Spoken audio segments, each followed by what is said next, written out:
This podcast was recorded live in the Purple Room Studio.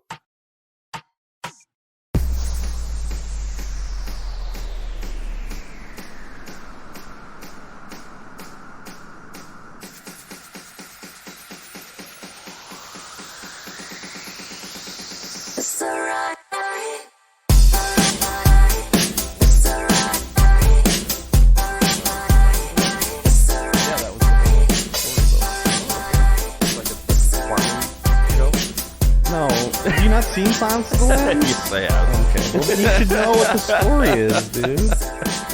That was when she ran away from her uncle's farm because she heard the sheep screaming, and then the Silence of the Lambs after they killed them. Yep, 100%. Well, with that, I'll say hello, everyone. Oh. Welcome to the StreamVoid podcast, episode 124. Wow. Yes. Nice. I know. I am MikeyT, and of course, across from me is KurbStomped. You can find us everywhere under our respected monikers. Sure can. You sure can. And you are listening to the StreamVoid podcast. This is a show about life and video games and everything in between. Yes. I don't know what else can be in between because life is pretty all-encompassing, you know? What if you had a brief moment of dying in the hospital? We would talk about it. And then we would have everything in between. What if you were traumatized, though? Oh, we wouldn't talk about it. Do a trauma dump on the podcast? I mean, we could. Sure, let's do it. Yeah, why not? I've never experienced trauma, so... Okay. Well, physical trauma. Physical trauma, yes. You fell off your bike. More than once. Yes. You slipped on some ice. More than once. You are still experiencing that physical trauma this very day. Yeah, I am, actually. It is April the 16th, 2023. Of course, the year of our Lord in the Mercadian calendar. Wow. I know. Is it the Mercadian calendar? I don't know. I'm just making words up now. Yeah, I don't think that's the right word. Oh, okay. Well, speaking of making things up, how's work? Oh. How was work? I don't think anything really happened at work. Just dealing with these stupid companies buying stuff and trying to get it into Canada. Like we have to clear it through customs, so we have a custom clearing company we use. Yeah. So we ship it to like Washington, and then they bring it across the border. Yes, ship it to their 2 warehouses. But it'll be like, okay, I ordered 4 things for 4 stores, and it'll be like every store got theirs except 1 store. Why didn't they get it? So I'll contact the vendor and be like, hey, do you have like a tracking number or something? Like, well, we never got this. And they'll be like, here it is. And I'll look and be like, okay, it arrived at the warehouse in Washington. So I'll be like, well, why didn't it come through? So then I'll email the people and be like, hey, there's this order. We didn't get it. What's the deal? And they'll be like, well, we need the purchase order number and the invoice and the tracking number. And I'll be like, okay. So I'll send it to them. And they'll be like, okay, thank you. And they're like, yeah, the vendor is required to send this information to us so we can get it across the border. I'm like, but they did that. And they're like, no, they didn't because it's not come across. I'm like, yeah, but 3/4 of it came across. There's just one that you didn't do. And then I never hear back from them. Of course. So it's been dealing with that. And every time, like, you know, my good friend in the office will be like, well, what are we going to do about this moving forward? And I'm like, nothing. Like, well, how can we prevent this from happening? I'm like, there's nothing we can do. They're going to do it every time. It was their mistake. It's not up to me. I'll tell them that they screwed it up and they'll just do it again. That's how it works. I'm like, and the same thing with like when I'm ordering and they'll just substitute. Yep. Like I'll say like, I want this item. And they'll be like, oh, it's sold out, but I'll send this item instead. And it'll show up and it doesn't scan and no one knows what's going on with it. And she'll be like, well, what are we going to do about this? And I'm like, well, I can email them again and say, don't substitute, but they're going to do it every time. Every time, because that's how they make money. You know, there's nothing that can be done. We have to do something. I'm like, well, okay. Yeah, sure. You figure it out. Let me know. You try and get a refund out of them. Yeah, so it's just like, oh, God. Yeah, and then, so exactly the same thing. I sent them the information for this order. So they cleared it 2 times. So basically, when you clear it, you submit it to Canada Customs and say this is what's on it, and then they charge us for clearing it because they take care of it with Canada Customs. Yep. So it was like in their stack of things to clear already. They just didn't do it. So when I sent the new one in, it got added to the stack. So they had 2 copies of it. So it just got cleared twice. So we got charged twice for the same order. Oh, wow. So then we have to try to figure out, and it's got submitted to Canada Customs twice. So then we have to tell them, like, no, we didn't actually get 2 orders. They fucked it up. So it's just like a whole fucking schmozzle. And it doesn't help that I'm not in the office all the time, because then they'll call when I'm not there, and then 3 days later I'll try to follow up, and it'll be like, "What are you talking about? What happened? What are we doing with?" And I'm like, "Oh, I don't know. I don't know." So That's beautiful. yeah, pretty fun. What a time to be alive. Yeah, exactly. I was watching Donut Media, the Okay. car YouTuber show Okay. on YouTube, and they were trying to they were explaining how they got this Chinese vehicle into the country. Oh yeah. And just like the shipping and the receiving Oh, and yeah. like the docking agents and all these other agents you need. And it's like, holy man, that's a lot of stuff. Thankfully, when it comes from China, I just make the order. I don't have anything to do with it after Yeah. that, because fuck, that sounds terrible, dude. Yeah. Especially, you need your clearing agent, and then you need your customs well, and clearing then you're agent. trying to deal with the And your factory in Port China, Authority and agent. they can technically speak English, but it's, you know, they speak it in the sense that they learn it, but they don't know how to the proper pronunciation or anything. Yeah. It's like learning English without actually learning it from a native speaker. So I just make an order and be like, "Here you go," and then it's out of my hands after that point. But yeah, just the nightmares of It's like whatever shows up, shows up. well, everything showed up more or less correctly, what we ordered, but it's just like getting it to Canada is like, holy. So, I did hear that apparently one of our trucks, not our truck, but apparently the truck delivering our stuff to one of the stores crashed. Oh, yeah? So apparently You get it for cheaper now? 'Cause Well, you have that's to what I was wondering. You have to rebuy it? Are we going to buy it for an insurance claim? I don't know, like, what happened. Maybe the truck caught on fire. I don't know. But I think next week I got to re-pick everything that I picked. Oh, man. So, Good thing you got a history. yeah, but it's going to be just redoing it all again. It's like Yeah. a lot of extra work on top of the regular orders. So, anyways, yeah, I was like, oh, yeah, are we going to buy that? Like, just load it up. Like, okay, the truck crashed on its way to the store. Just put it in another truck and take it up there. We don't have to redo it all. Yeah, exactly. So, but I don't know how. It's an insurance claim now. Yeah, Get I don't know how cheaper. bad it is. So. Yeah. Anyways, that was you go. pretty much my work week. Oh, yeah. So, what about yourself? No, it was good. Didn't have to leave town at all. Nice. If I didn't have to, I mean, I had too much stuff to do in town. Oh yeah. Because there's literally no reason for me to leave town anymore.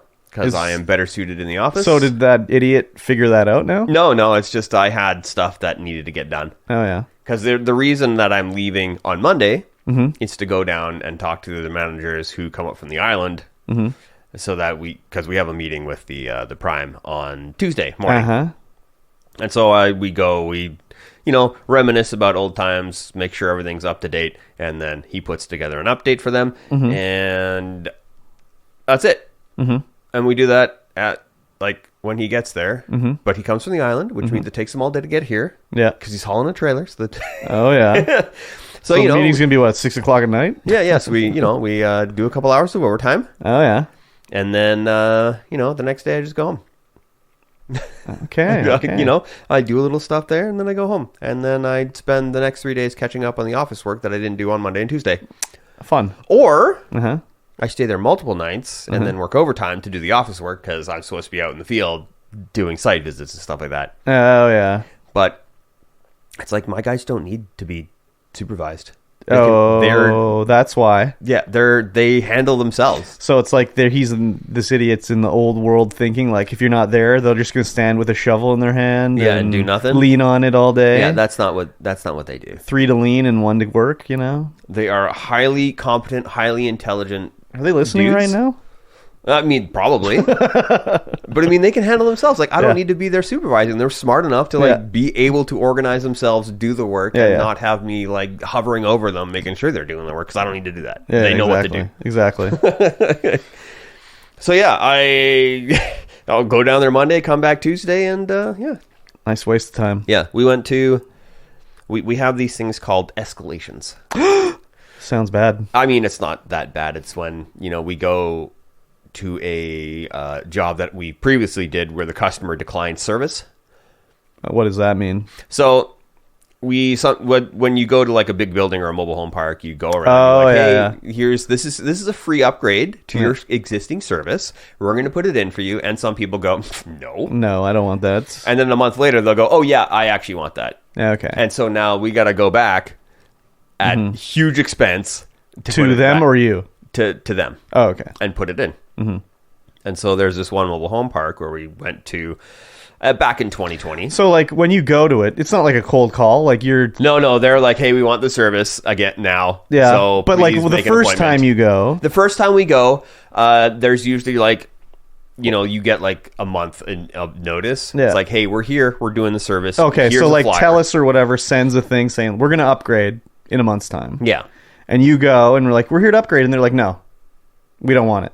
Yeah, because a lot of the times it's Strata is like, okay, come in, hook it all up. Most people go, yes, give this to me now. Yeah. And some people just go, no, I don't want it. So we're talking about the Strata or the individual in the Strata? The individual in the Strata will go, no, I don't want it. And that's up to them. Like, if we don't have access to their unit, we can't can't kick down the door and go in. Can't kick down the door. It's not a thing. Yeah. But, and it'll be like a month or two later, they'll be they'll like, oh, we I want the did service. Want we actually want the service. And then you're like, well, now it costs you money for us to come back as a special. As long as it's within a year, it doesn't cost them any money. Oh, okay, well, that's not too bad then. But this we did in 2020.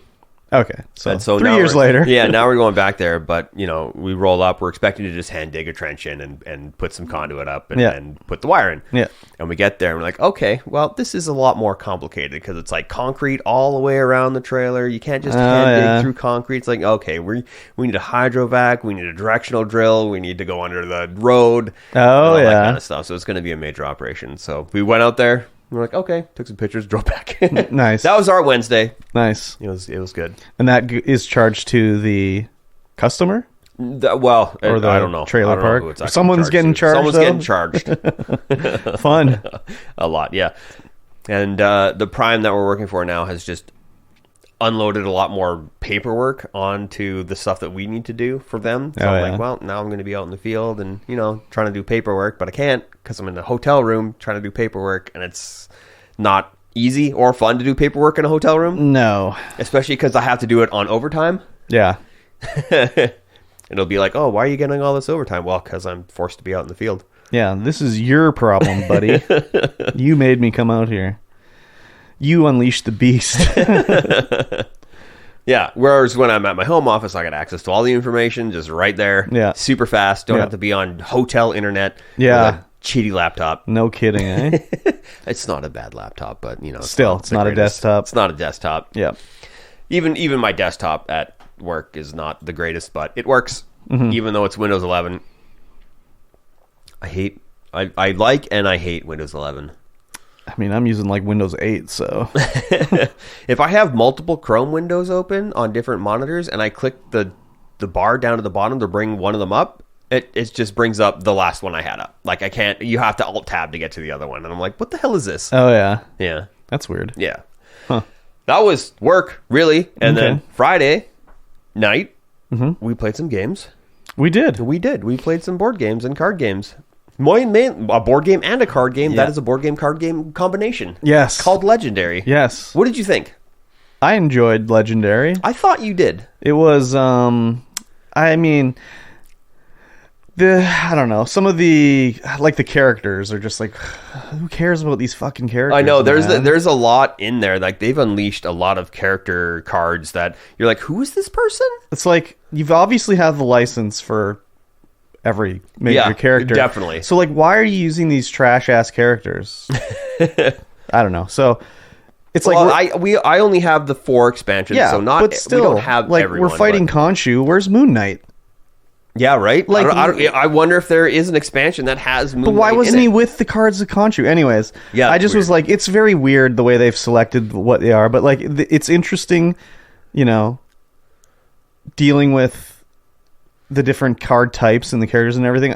Some of the way abilities activate, like this ability only activates if you have played a card previously, but type. Like this card activates itself. It's like, well, what's why? Like it makes no sense. Yeah, right? it might be just some rules that we were not understanding correctly, because the rule book is just especially for the expansions, it's just like a sheet of paper. Okay. And you go through them, but they're different, and it doesn't really tell you, correctly if this is how it works. And you're like, what?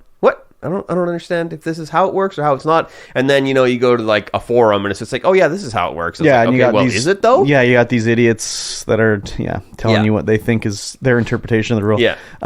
So essentially, the game is a Marvel deck building card game. You start with 12 cards in your deck, and then you buy heroes out of the HQ. And there is a mastermind, like say Red Skull or MODOK or somebody trying to complete a goal, which could be like unleash the power of the cosmic cube or something else like that. Something else marvelous, bizarre. Yeah. And so you have to try and fight against them, fight all their henchmen, and then eventually defeat them to thwart their plans. Yeah. And it's really fun. I have a lot of fun playing it. There's a lot of different card combinations. Yeah, it just seems also like, I don't know, maybe just because we're new, but it seemed like the ramp up for the expansion was just like, how could you even ever win? We won one game, which was the base starter game, and I used the randomizer just to pick random cards out to go with that. But we picked the randomizer came up with some really hard challenges. Yeah, just like the heroes were super weak and the villains were super strong. Well, and then it would be like, the villain. One of the villain ability was like take your most powerful hero off the draw and put it as a villain, but add 2 to its difficulty. And it's like, I can't even do half the damage to this thing. Yeah, right. So it was like we lost that one handily. But the second game we played to a draw. Basically, it was like first game win, second game lose, third game draw. Just draw. Win, lose, or draw. Wow. Yeah. So it was good. I enjoyed it. Yeah. Be better if it was DC, but whatever. Classic DC fanboy over here. And then we played Six Nimit, which is the beef head game, and it's also called Take 5 in English. Yeah. It's a game that is, you can't get it.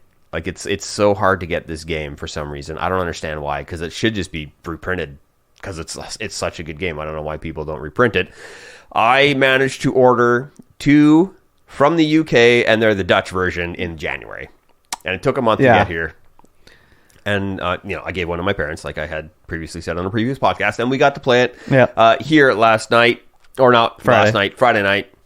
And I was kicking butt until the last round and lost the game instantly. Yeah, I went from 0 to loss pretty quickly. Yeah. So basically, it's a number game where there's 5 rows, and you have to play your cards hidden, everybody, and then you flip them over, and you basically put them in the rows from smallest to highest. And if you end up putting the 6th card in a row, you have to take the whole card row, and that goes to your point pile, and you want less points.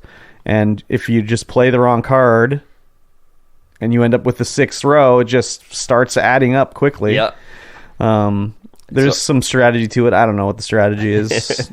It's pretty much luck based. It's like, well, maybe if I go here, it'll force someone to go there. And and it'd be like, so let's say the row had 50 at the end of it. And it's like, okay, if I play a 52, I'll be able to put my card down first on that row. And then whoever plays one card, they might take it. But then it's like, oh, I played the 52, but buddy next to me has 51. It's like, oh, that screws me over now. Yeah, because the person with the lowest card plays first. Yeah.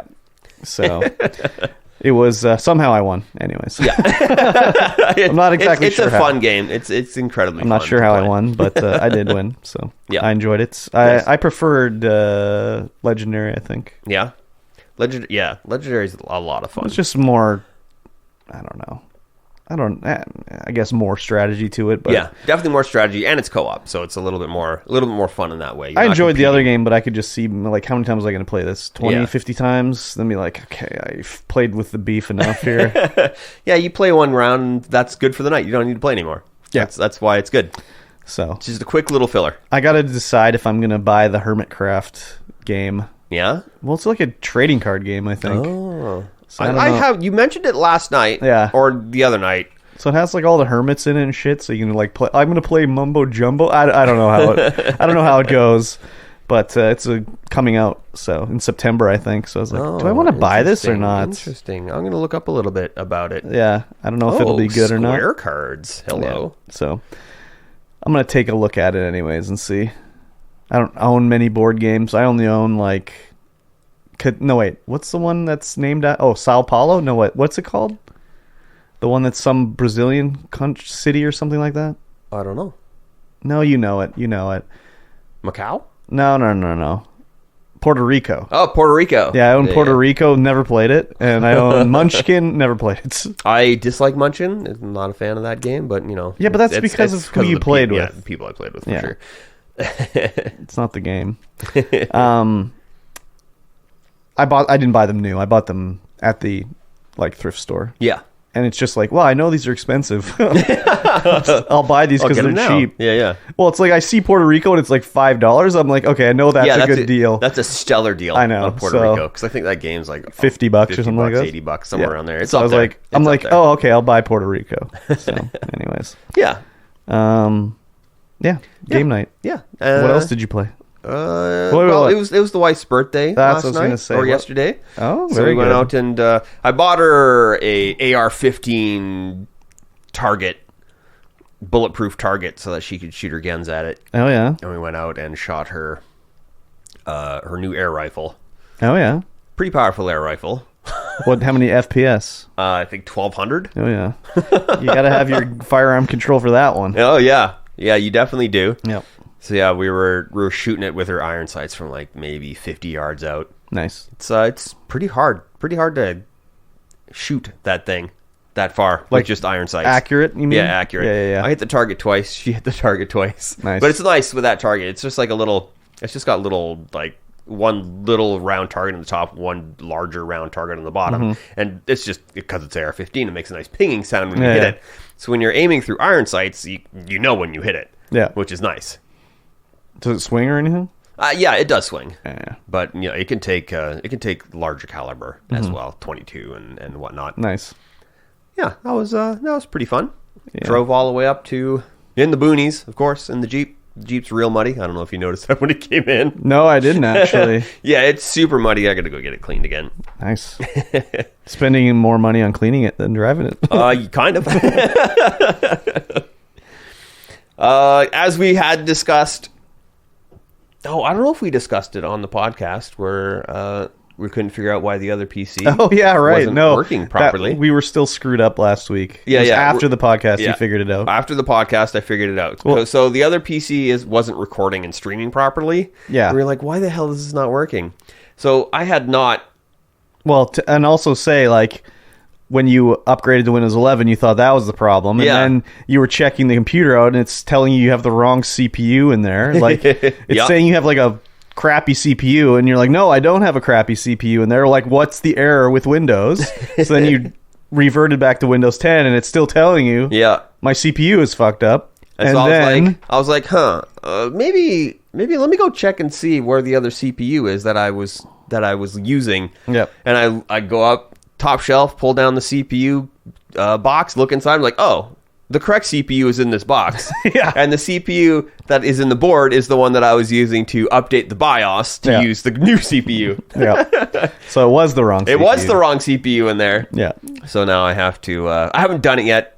I mean, it's an easy fix because it's just an air cooler on there. Yeah. So I just had to pop the clamp, pull it out, put it in, thermal paste it. Bob's good your to uncle. go. Yeah. Bob is your uncle. So yeah, that's going to happen probably today. Nice. At the end of this stream. Although it might not, because this stream is going to go long because we are recording. Right. Also, Weebus Plebus later on. Weebs and plebes. We played, I think we only played like one night of Factorio. Oh yeah. We're getting... We tore down the entire base and we're resetting it up. Mm-hmm. And we're getting a little bit further in that.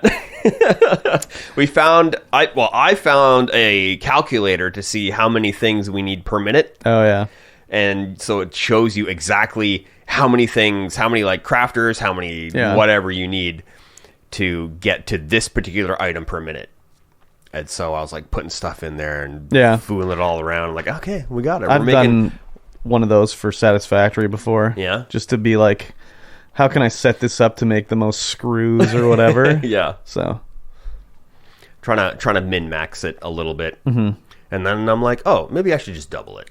Maybe I should be making 80 of these a minute. Yeah, sure. Rather than 45 a minute. No doubt. No doubt. You can always use more. been watching some YouTubers. And by some YouTubers, I mean Dangerously Funny, fellow Canadian boy, lives in Vancouver, something like that, I would imagine. He's been playing a new game. I don't know how new it is, but it's called Dredge. It's pretty new. Yeah? Is it pretty new? And Dredge is a Lovecraftian horror fishing game. Yeah, I know. And so I was like, okay, I'm just going to buy it. Whatever. It's $32. So I picked it up last night and started playing it, and I'm like, yeah, this is a good game. Yeah, it's got that inventory management you like. Yeah, it's Tetris inventory. So each fish that you catch is a certain amount of squares. So like a cod is 3 squares, but in like an L shape. Yeah. And like a mackerel is 2 squares, just straight. An eel is 3 squares, but straight. Yeah. And then sharks can be up to like 5 squares, but like they're all like all over the place shaped. And then, of course, you have to put your engines on, your fishing rods. You can upgrade your fishing rods, upgrade your engines, put lights on there. And if you go out at night, that's when it gets not so good for you.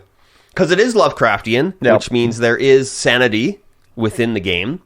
So if you're out there at night without, too many lights on, you start to lose your mind.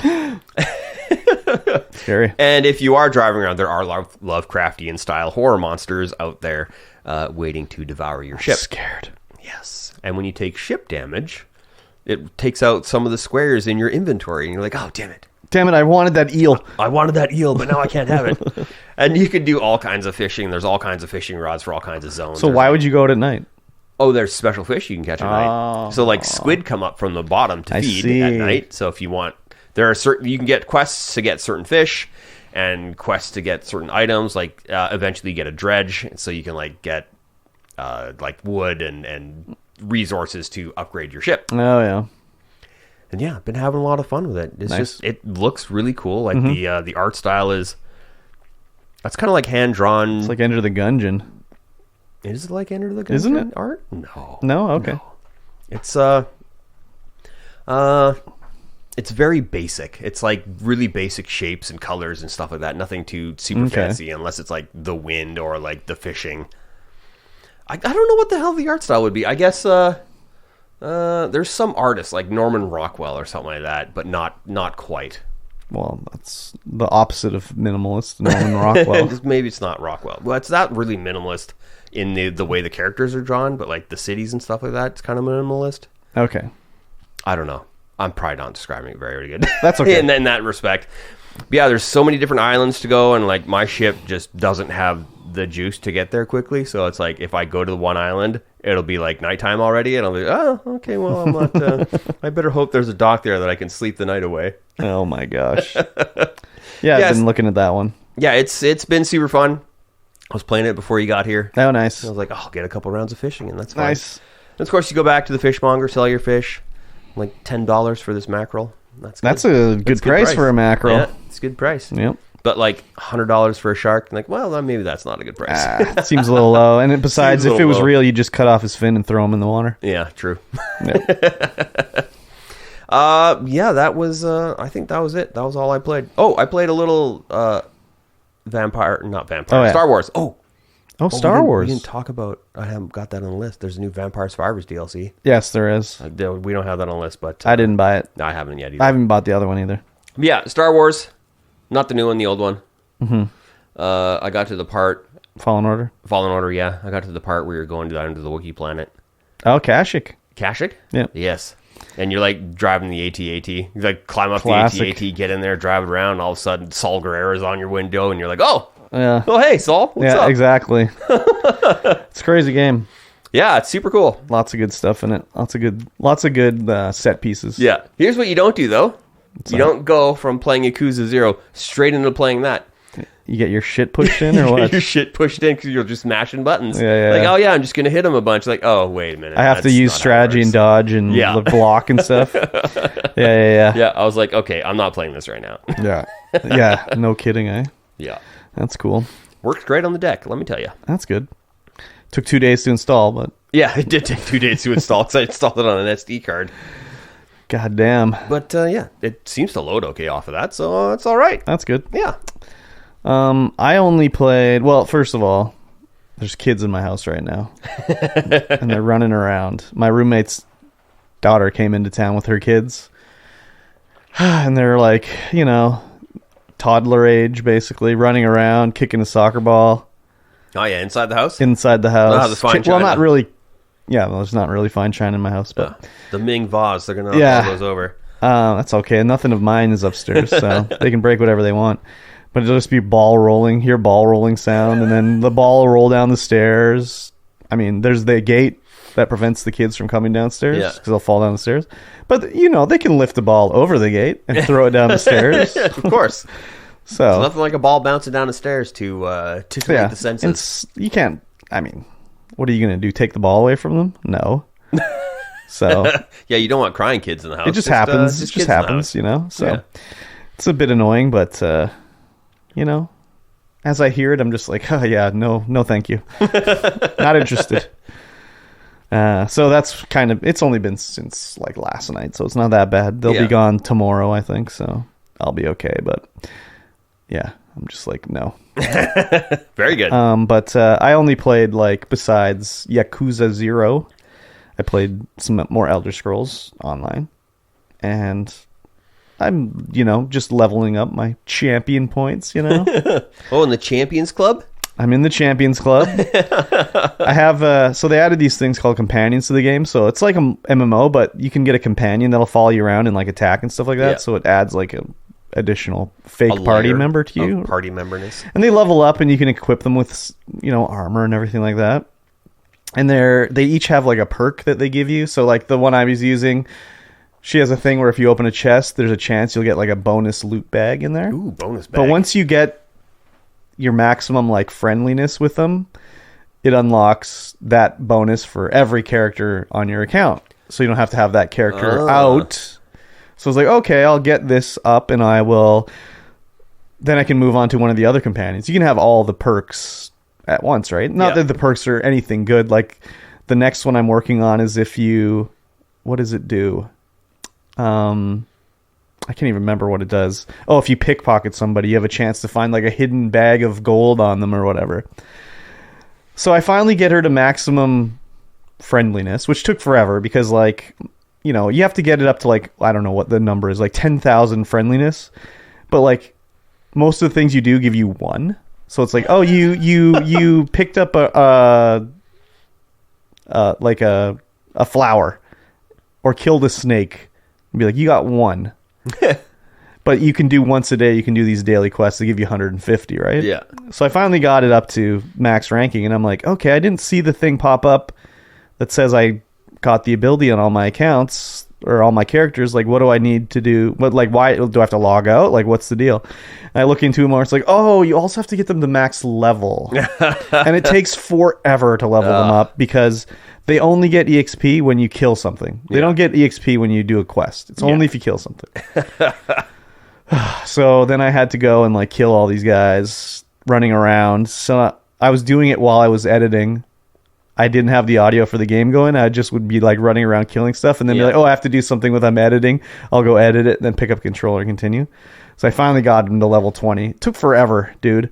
Like my character made it from level 1 to 60 and then now I'm like champion point 290 and the character was still only level 19. It's like, I think like if I get to level 60, maybe the character should be level 20.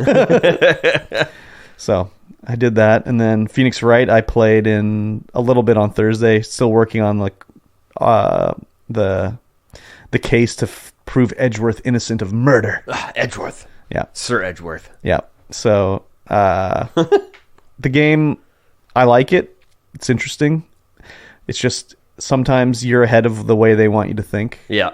So you'll present the evidence, and they'll be like, "No, that's not the evidence."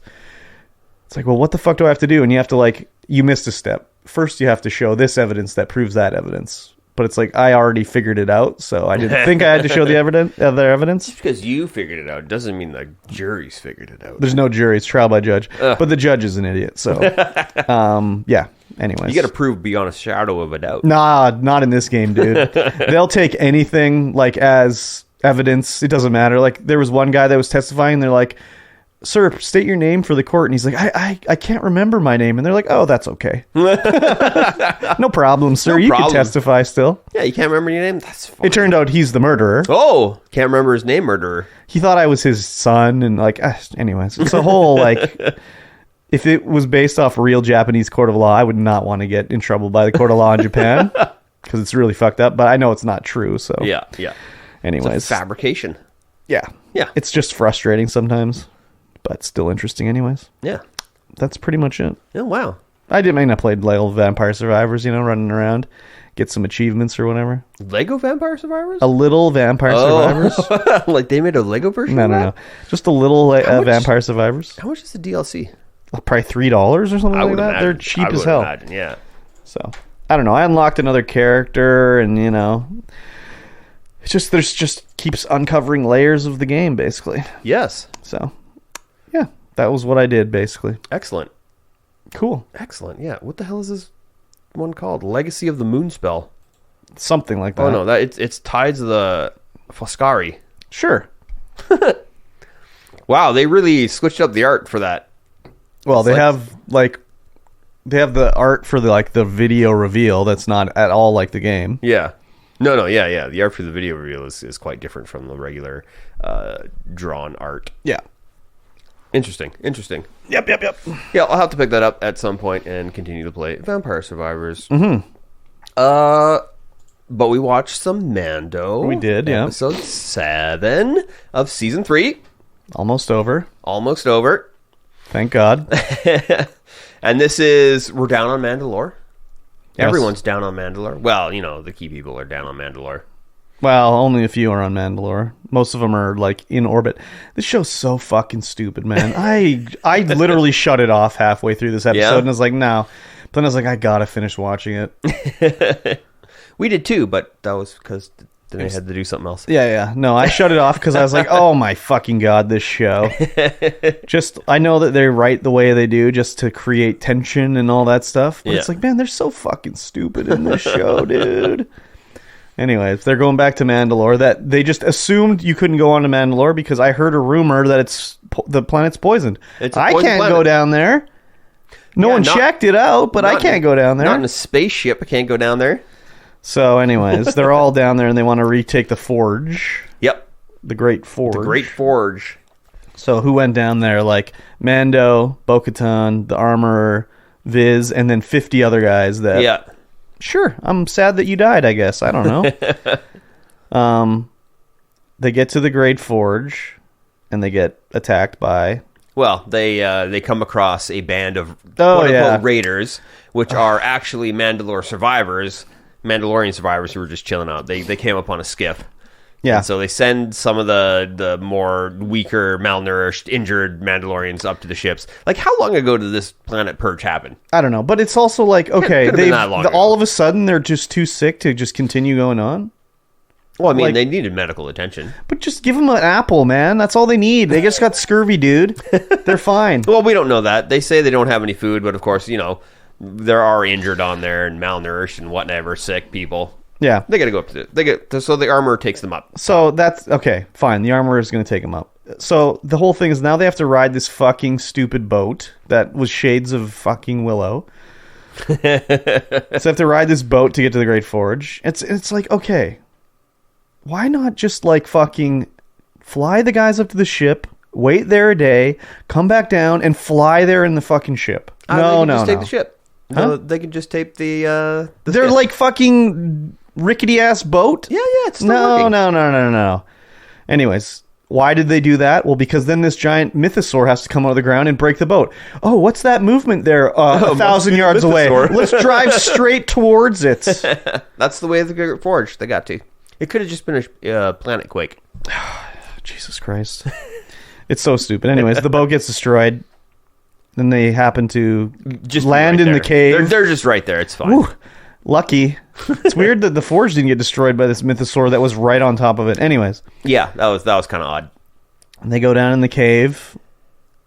Oh, well, there was a whole shit-hand bullshit before this with Moff Gideon and the other muffs.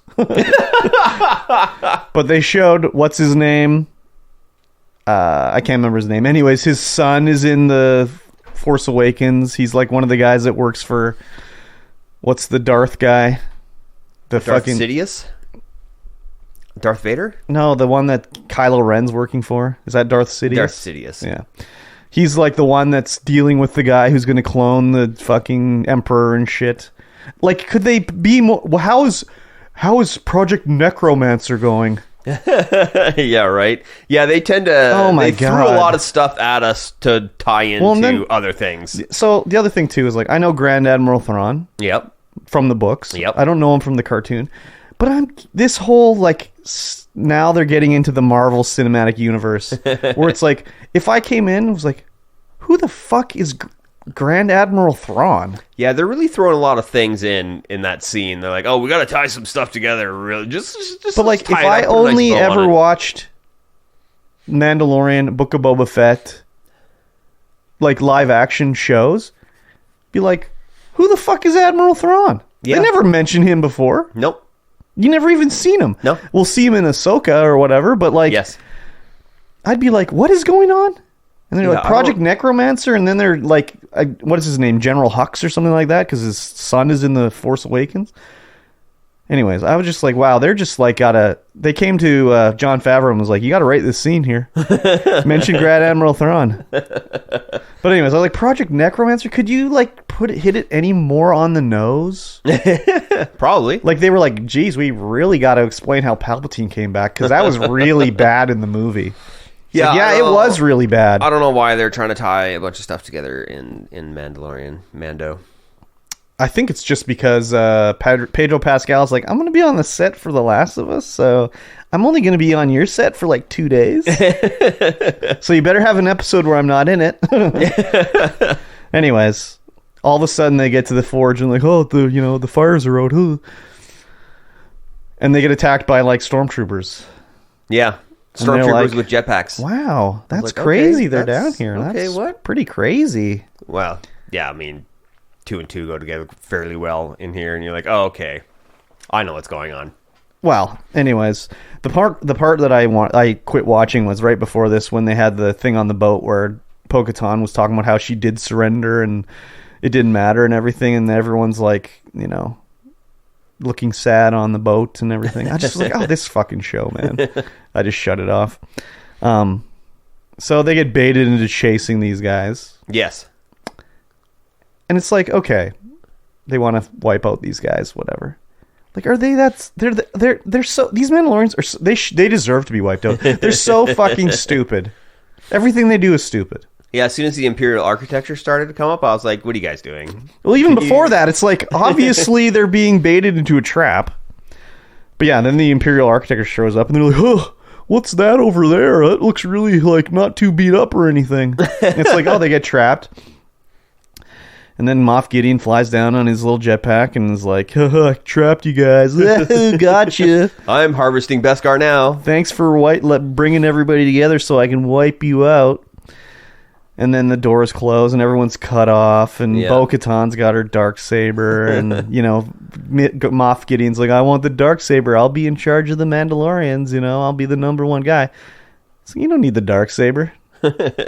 You don't need the Darksaber to rule Mandalore. He just wants the Darksaber. So they escape, and then Viz does the noble sacrifice. Yeah, this episode was the fight was pretty good, though. Yeah, it was a good fight. Viz, just kicked some butt. Of course, got taken down. It's the way. And then he gets destroyed by red stormtroopers. Like, I don't. They were in. I think they're Imperial Guard or something like that. Yeah, they're the Emperor's Guard. But, anyways, he dies, gets killed. They stick him with his little lightsaber dudes. I really hate what they did to the Red Guard. Well, they did the same. I mean, they were in episode 9. Yeah, it was awful. Like, that scene was probably the worst scene I've ever seen. When Kylo's fighting them all? Yeah. When Kylo and Ren are in there fighting them all, I'm like, what is this garbage? This is awful. Why is it garbage? It was so bad. Like, the action was awful. It wasn't even exciting. I was like, oh, wow. Okay, well, this isn't good at all. I thought this fight was fine. Yeah, this fight was fine. Okay. This fight was fine, but, I just... I don't... Like, the way they changed the Red Guard from... Well, I don't think they're the same Imperial Guard with a long cloak from, like, Vader's time. They've changed, obviously. Yeah.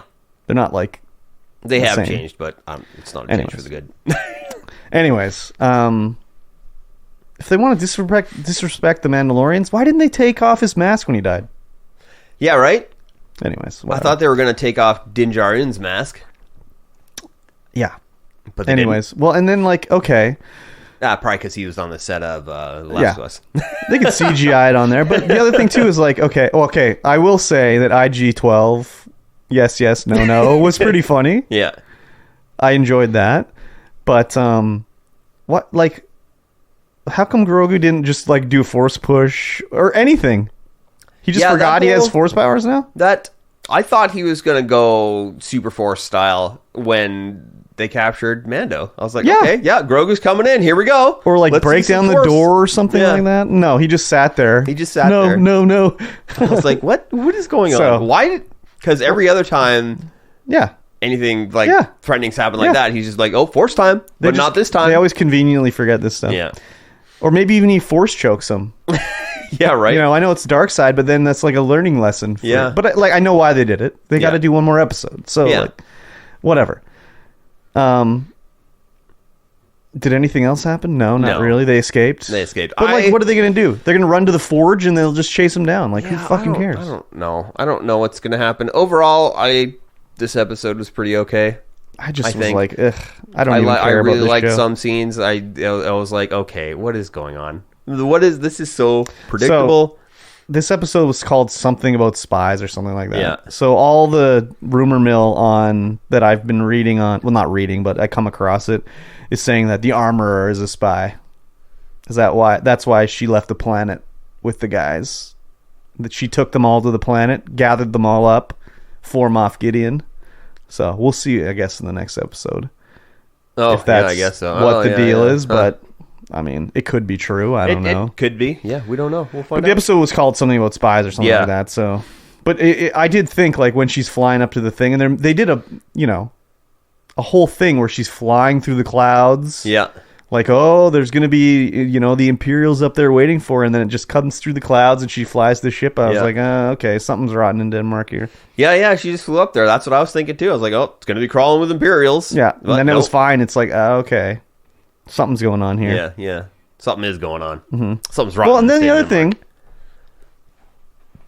I can't remember exactly where it was, in the forge or whatever. Yeah, the one guy, they're like, there's a hole in the roof. Fly up there and contact them. Yep. Get us reinforcements. And he's like, okay. And he flies off. They can't communicate through the atmosphere. That's the whole thing, is they're cut off. So what does he do? Flying around? Like, I can't hear anybody. I can't hear. Oh. Yeah, that's a good point. So he's going to come back in the next episode and like break out Mando or something like that. Maybe. He'll be the hero of the day. But I just was like, and again, it's like, faceless Mandalorian number 4. Okay. Well, man, I think I know which Mandalorian it was. It's like the guy that fought Din Djarin, or Viz, I think, is the one that went up there. Viz? Well, the one that fought Viz on the boat. Remember they had a fight? Yeah, that's not faceless Mandalorian because he takes his helmet off. But I know, but what's his name? I don't know. Yeah, he has a name, but I can't remember it. But he's wearing his mask, so now he's faceless Mandalorian that you don't care about. Yeah, he's not... None of even Bo-Katan's side, they don't have any like special markings except for Bo-Katan, and the one girl I think has the one like Night Owl marking, but I don't think he has a Night Owl marking. Yeah. Anyways, and she wears a leather lace headband when she's got her helmet off. Yeah. I mean, she's pretty recognizable. Well, Bo is, but like the other girl. Yeah. Well, you can tell it's her because she has like fucking Mandalorian boobs going on. So. Mando boob. Yeah. Anyways, this show is just.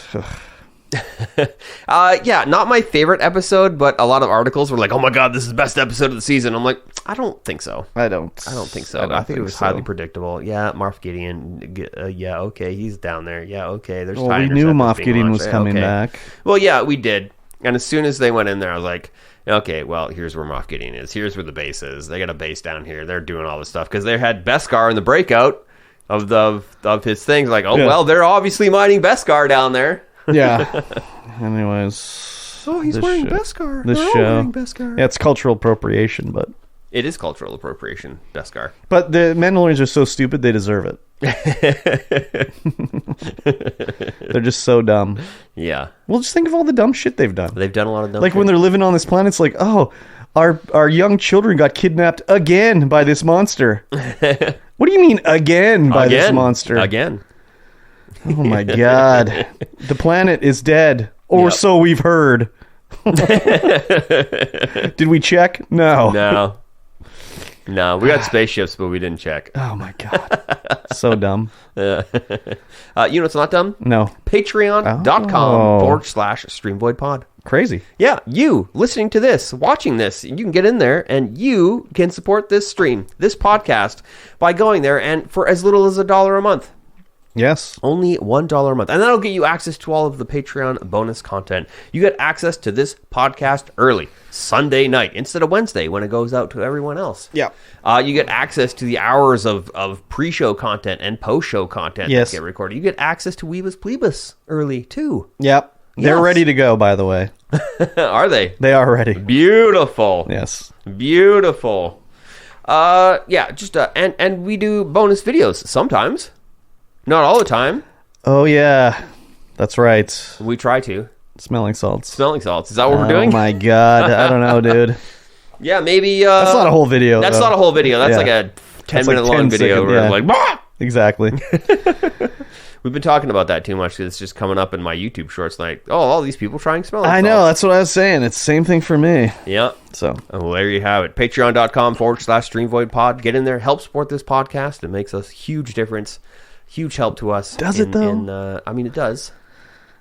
If we ever withdrew from it. it's sitting there waiting to go. That's true. Waiting to go. You can put it in your pocket right now because you've been paying for the hosting. Yeah, but you bought these mics. I guess that's true. We'll figure it out sometime. Yeah, sooner or later. Yeah. Yeah, patreon.com/StreamVoidPod. Get in there. Just $1 a month. That's all you need. Yep. Let's talk about some news. Okay. The Steam Deck. I talk about it a lot. I've heard of it. The people are trying to come out with competitors to the Steam Deck. Yeah, it'd be really good if there was one that took Game Pass natively. Yeah. And this is the one. ASUS ROG Ally to launch globally soon. Really? Yes, it is a lighter, smaller, full 1080p handheld computer that runs Windows 11. Oh, wow. It runs off, whereas the Steam Deck and a lot of other handheld PCs run off the Zen 2 architecture for AMD. This one runs off Zen 4 architecture. So how much more does it cost? From what we can tell, the base model, I don't know if there's going to be other models, but it's $650 American. Oh my God. So it's significantly more. Yeah, dude. Than the Steam Deck.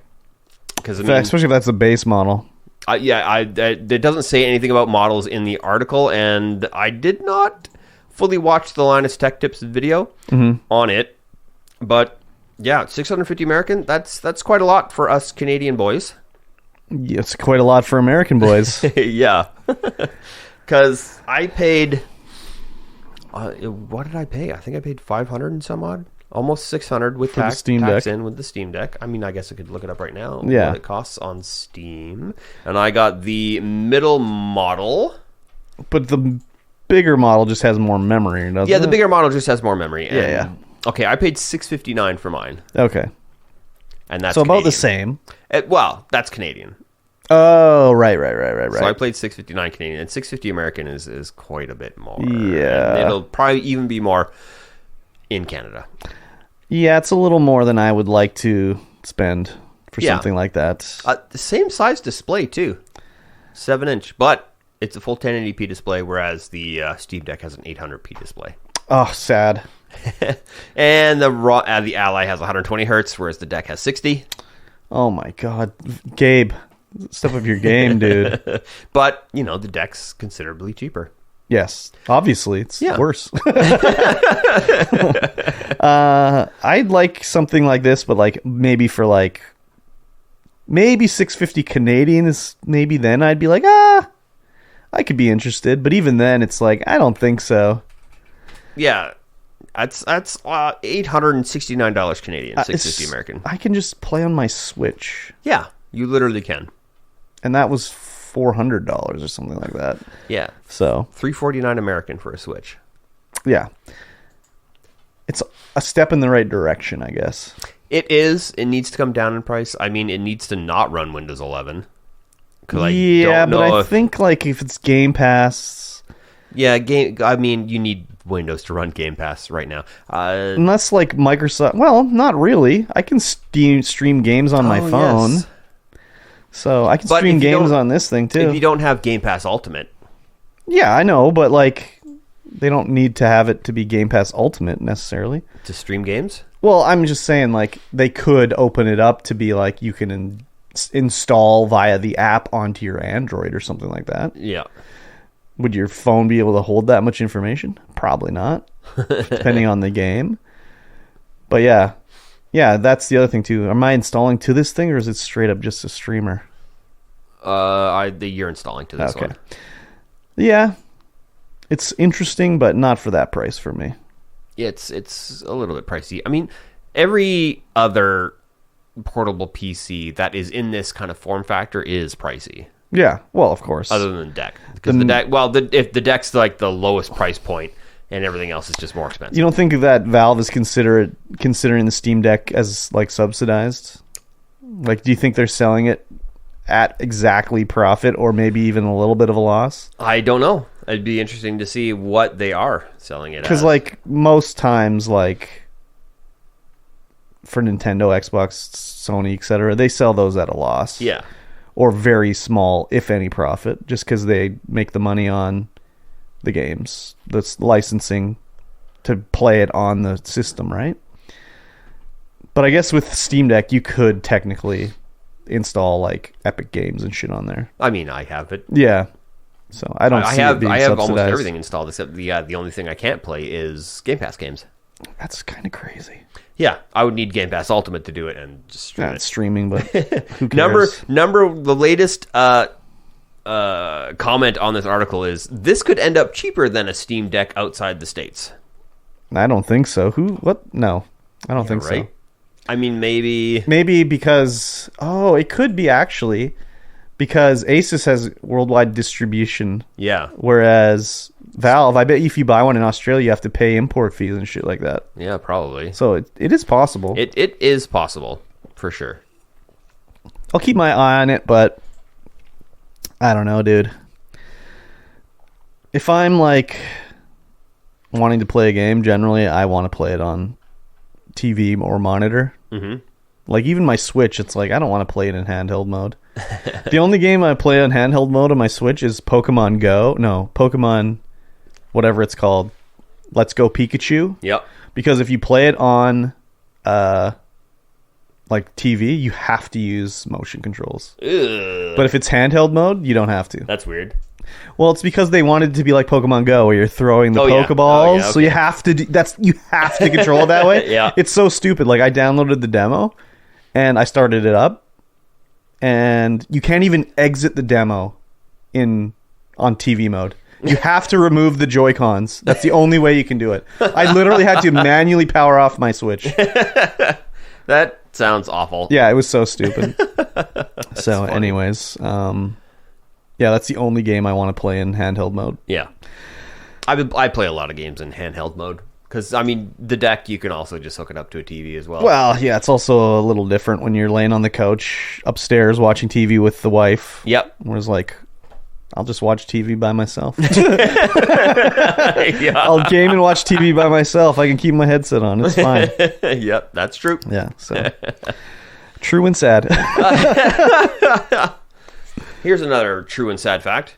Okay. Nvidia says 83% of RTX 40 series gamers have enabled ray tracing. Why is it sad?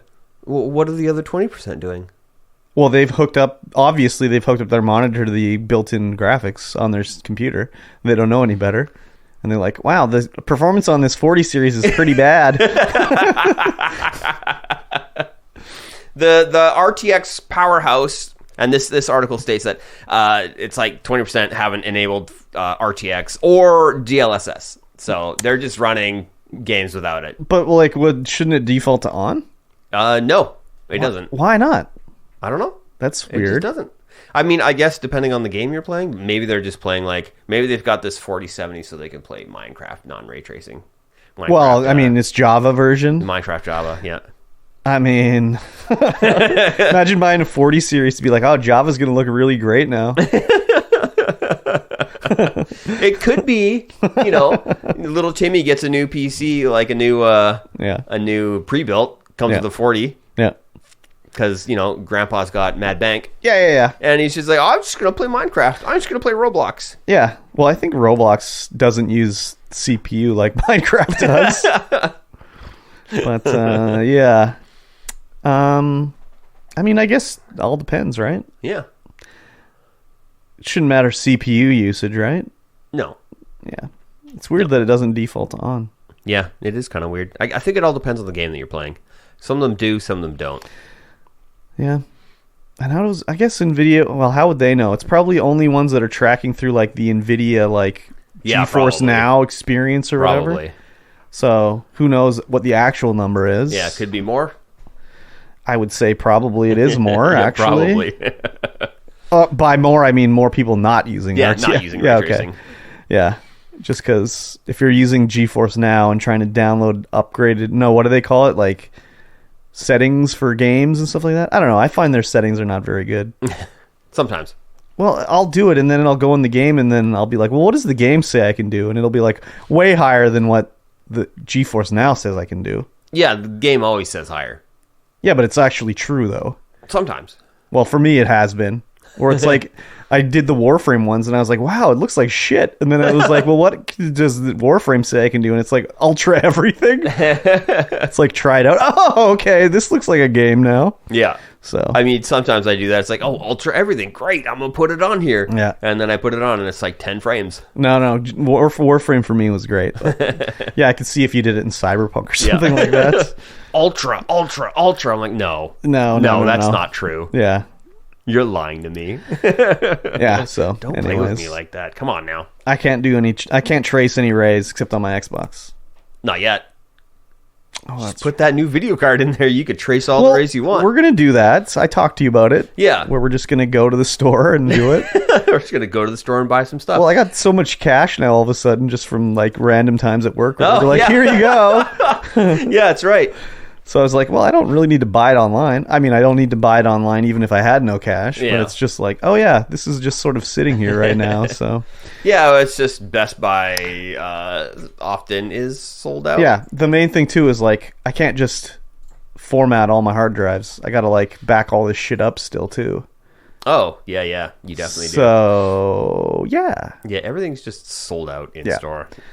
Yeah. So Just sold out. anyways. Yes. Come on, dude. I'm coming up on the second year of that box at my house. So Yeah, let's see how far you can go. my 3060 Ti just chilling. Just chilling in its box. Yeah.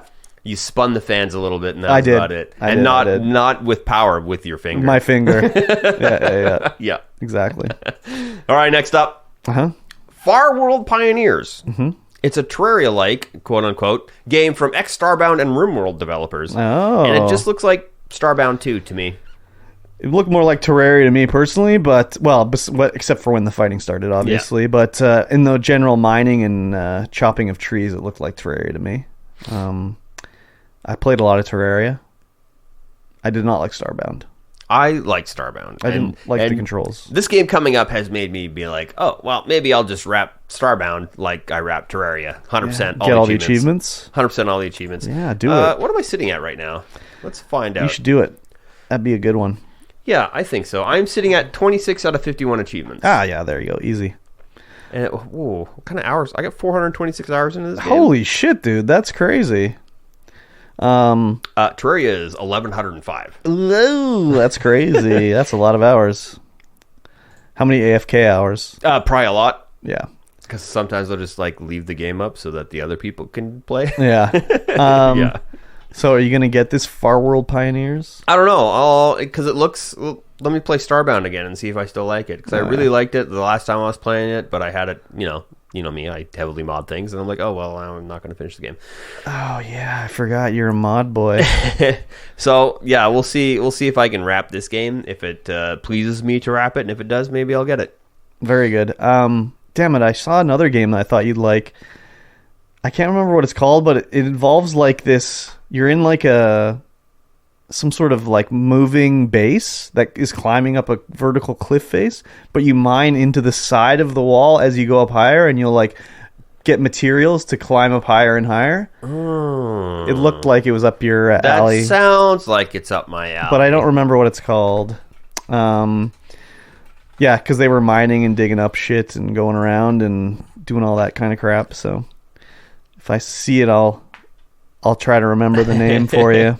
Loomcraft? No, I don't think that's the name of it. Lumencraft? I don't think so. Maybe. Yeah. No, that's definitely not. I played like 5 hours of Starbound, maybe. Just the controls were so different from Terraria. They are quite different than Terraria. The mining and crafting and everything's quite different. I really Terraria. like the idea of it, though. I kind of wish that was the way it was in Terraria, where it's like, oh, I finished this planet. Let me build my spaceship and fly away to a different planet. Yeah. I like that. Yeah, that is really cool because there's a lot of exploration in Starbound. And when you mod it and you add more planets and planet types, it's even cooler. Whereas with Terraria, you're stuck with your one world. Well, but you do get to flip your world to hard mode. You can take your character to any world. You can definitely take your character So to it's like, oh, if I want to go and try to find X item, I can go make a new world, take this character to it. Yeah. Whatever. But it's the same. Every world has a jungle biome, and every world has, there's nothing missing. Whereas I'm assuming Starbound, it could be like, oh, I didn't find what I need on this planet. Let me go to a different planet. Yeah, you definitely can. So do that. I like that a lot. Yeah, that's super cool. Maybe and you get to like custom build your ship and stuff. Maybe I'll try it again and see. Maybe it was just because I like went immediately from Terraria to Starbound that I was just like, oh, these controls, no thank you. Yeah, that could be. Now that I haven't played Terraria in like a while, maybe I'll be like, oh, okay. Because I did buy it. Yeah. Before Steam offered refunds. But it's Starbound and Rimworld developers, ex-developers. Yeah. Yeah, I'll Good old give Rimworld. that a go after I'm bored with Dredge or something. I don't know. When are you going to stream those? I don't know. Okay, cool. Streaming just is a chore right now. What do you mean a chore? It's a chore. Why is it a chore? I just want to get home and, not have to entertain people. Yeah, but... Or talk to people. Oh, okay, at well, all. that's fine. That's fine, then. Yeah. Yeah.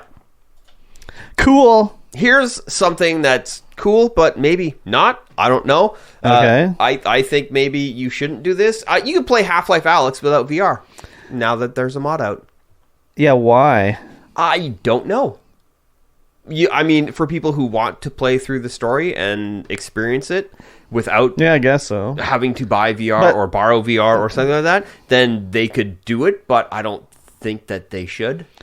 So is it just like VR controls, but in first person now, or how does it work? Like, No, it'd be WASD but like, with mouse and keyboard. It'd be standard controls. but like in that game, don't you like pick up a rock and throw it? Oh, yeah. The whole thing is that you have gravity gloves that you could just gravity things up to you. So I guess it would be like you just aim your hand at something and click the mouse button and you would suck it into you. Sounds pretty bad. I mean, if you don't have VR, I mean, that's cool. Yeah, if you don't have VR and you want to experience this story, and you should experience this story, I guess, maybe. If you don't have VR, I mean, is it that good of a story? It's pretty good. Okay. It's a pretty good story. It's, yeah. I But would- you lose the whole mystery and mysterio with the VR, without having the VR. You do? Like, yeah. Why do you lose Well, mystery? It's just, no, I guess you don't lose mystery. You lose the immersion that you get. That I with can the VR. believe. Because it's so immersive, that game, when you're playing it in VR, especially when you're going to like some of the infected areas and you're like, oh my God. Yeah. Oh my God. And it's super good in VR. I don't know if you should play it without, unless you're a diehard Half-Life fan. But if you are a diehard Half-Life fan, you already have a Vive and you've already played it. Yeah. Yeah, I don't mind it as being an option for people that don't have VR. Yeah.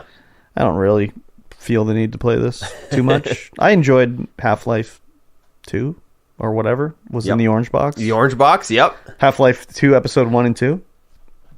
I enjoyed my time with those. Yeah. They were fun. Yes. Enjoyed Portal more, but whatever. Portal. Yeah, it's an option for those without VR. If you want to play Alyx, you can now do so. But I don't know, like I've never played Super Hot in non-VR mode, but I can't imagine that would be fun. It's different. Yeah. It's a different game. Or imagine playing like Beat Saber. You can't play Beat Saber in non-VR mode. Yeah, you sure could. Sure, can you? Yeah, sure, why not? Well, I mean, no. I don't know if it's an actual thing, but I'm saying let's find out. they could Let's make find it out. happen. They could be happened. No worries. Oh. I know exactly how it would be. It's like Y is up, B is right, X is down, and then on the D-pad, up is up, left is middle, and B is down. And you can just hit those buttons. It's no problem. Would it be fun? No. It's the same thing like playing Rock Band with a controller rather than a guitar. You can do it. Oh, God. Do you want to? No. You don't. So. I found very bad 2D Beat Saber game. Yeah. No, that's what it's called. Very bad Beat Saber game. Yeah. I have the VR. It's interesting. I don't know. It's just a gimmick to me. It's a good gimmick to me. I like it. Yeah, I enjoyed like playing Beat Saber and stuff in my VR setup, but it's just like, it's just not something you want to do every day. No, I'm just fine. I don't know, like all these guys that are just like, oh, VR is the future and stuff. It's just like, maybe it is the future, but it ain't the currentness. It sure isn't. It's not the present. No, it's definitely not not the future, but it's not the present. That's the word I meant when I said currentness. Yeah. So whatever. Yep.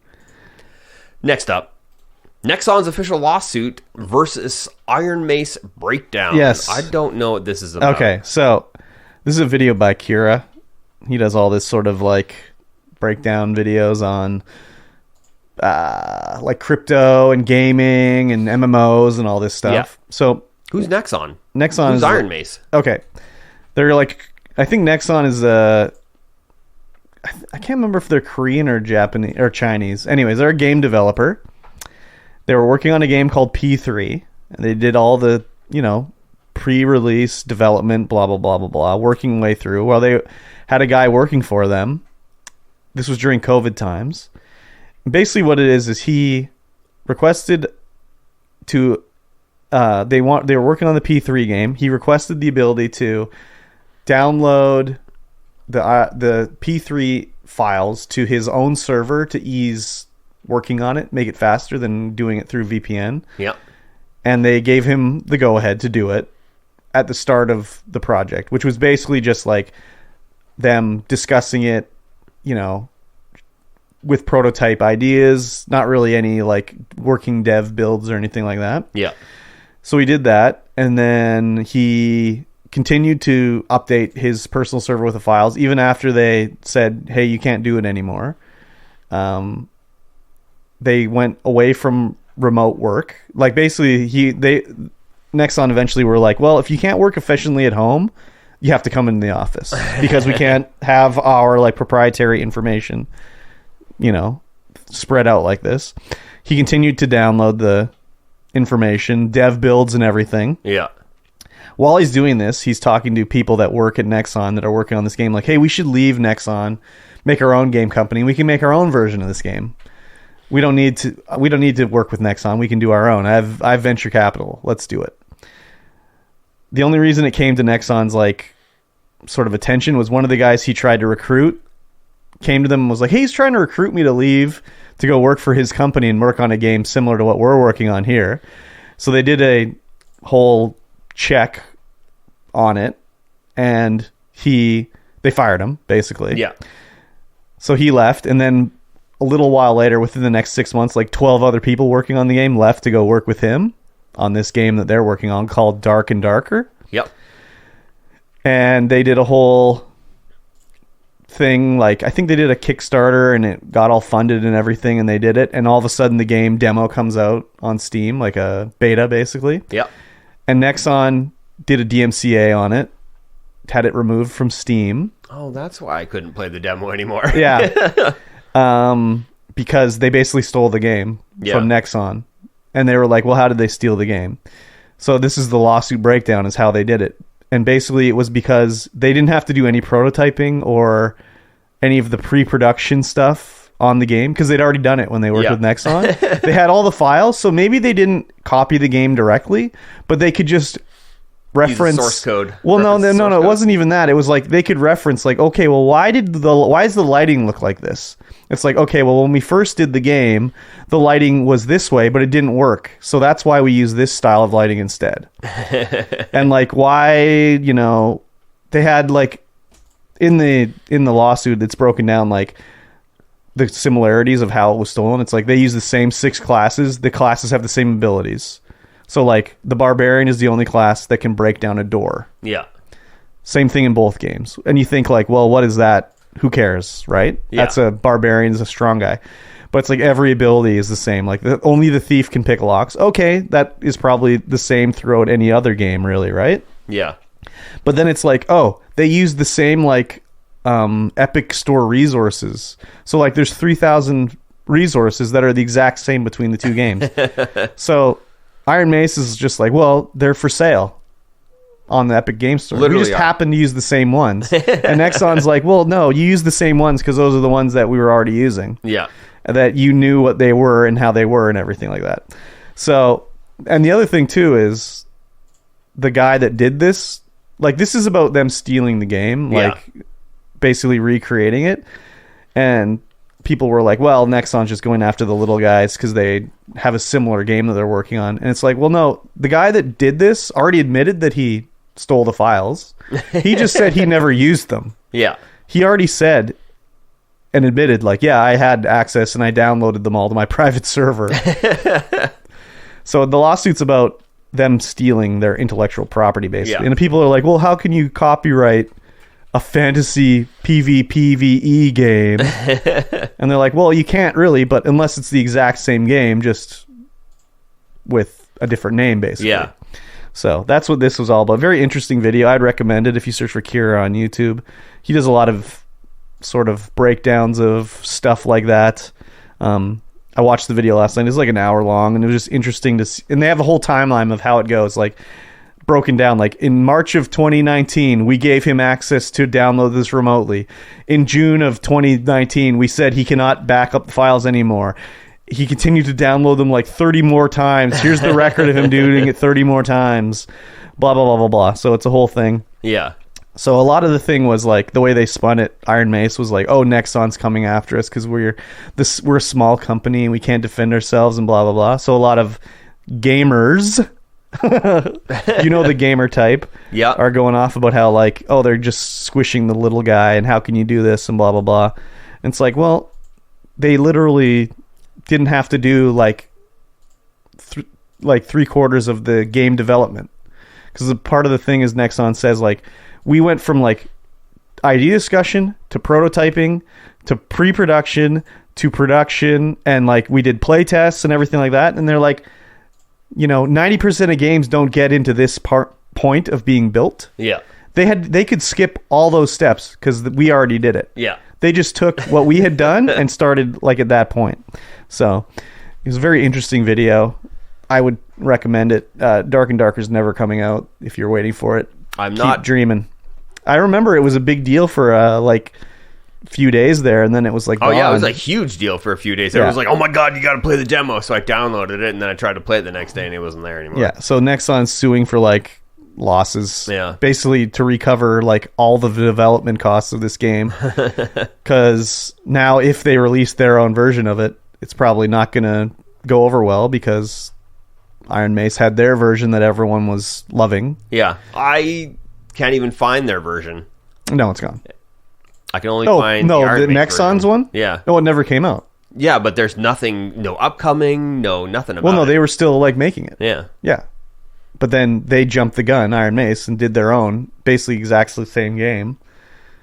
Because Nexon hadn't announced it or anything like that. They were still working on it. So there you go.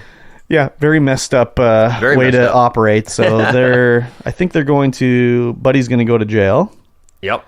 The lawsuit is in, the lawsuit's in Washington because it was Nexon's, or Iron Mace was being distributed through Steam using Amazon Web Services.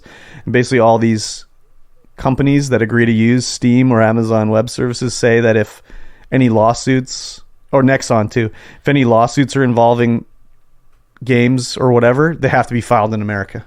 They can't be filed in like Korea or something like that. Interesting. So, yeah. Pretty weird little story. Yeah, that's silly. Like, why would you even do that? You're going to get caught. He just thought he could get away with it, basically. He's an idiot. Yeah. So he's not wise in the ways of the world of getting caught doing stupid stuff. Yeah, I mean, people are dumb. Yeah. Yes, they are. So, anyways. Ooh, that's a big one. Oh, yeah, that was a bit of a sneeze there. Ubisoft I've heard Plus of them. subscription. No. Ubisoft Plus. Ubisoft Plus subscription. Ubisoft Plus. Yes, it's Ubisoft Plus. It's a subscription. Yes. It's called the Ubisoft Plus subscription. The way you said it at first was like Ubisoft Plus subscription. There's no comma in there, but you know, I read slow. That's okay. Available on Xbox, but it costs more than Game Pass. So dumb, dude. So it's a worse selection of games for more money. Yes. $17.99 a month American. Yes. Which would probably be like $25 Canadian. Yeah. Gets you Ubisoft Plus, but anyways, those guys over at Ubisoft, man, they love to just get extra money out of everybody. You get Wheel of Fortune, though. Oh, baby. You get Trivia Pursuit Live. Oh, my God. 1 and 2. Oh, my God. You get Uno, the Ultimate Edition. Oh, my God. Come on, bro. Yeah, you get Assassin's Creed. You get Risk. You get Risk. You get Far Cry. You get Jeopardy. You get Jeopardy. Monopoly Plus.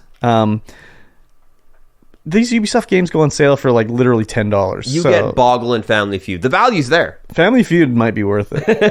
I don't know if I want to pay a subscription for Family Feud. Excuse me.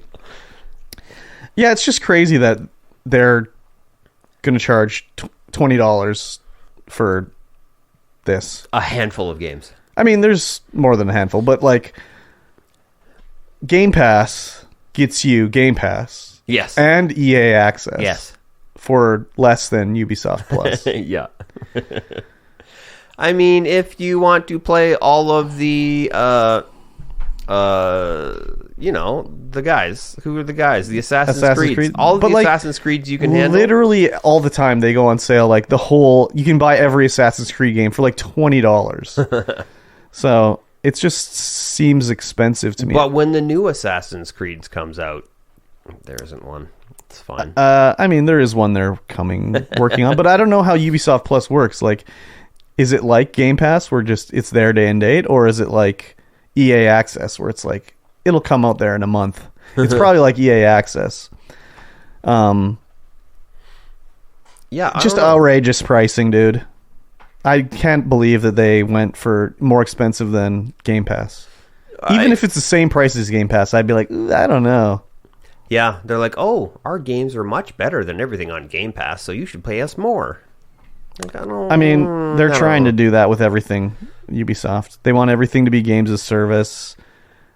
They have their fucking stupid NFT gun sales that they were doing. That it's like, oh, we shut down the game.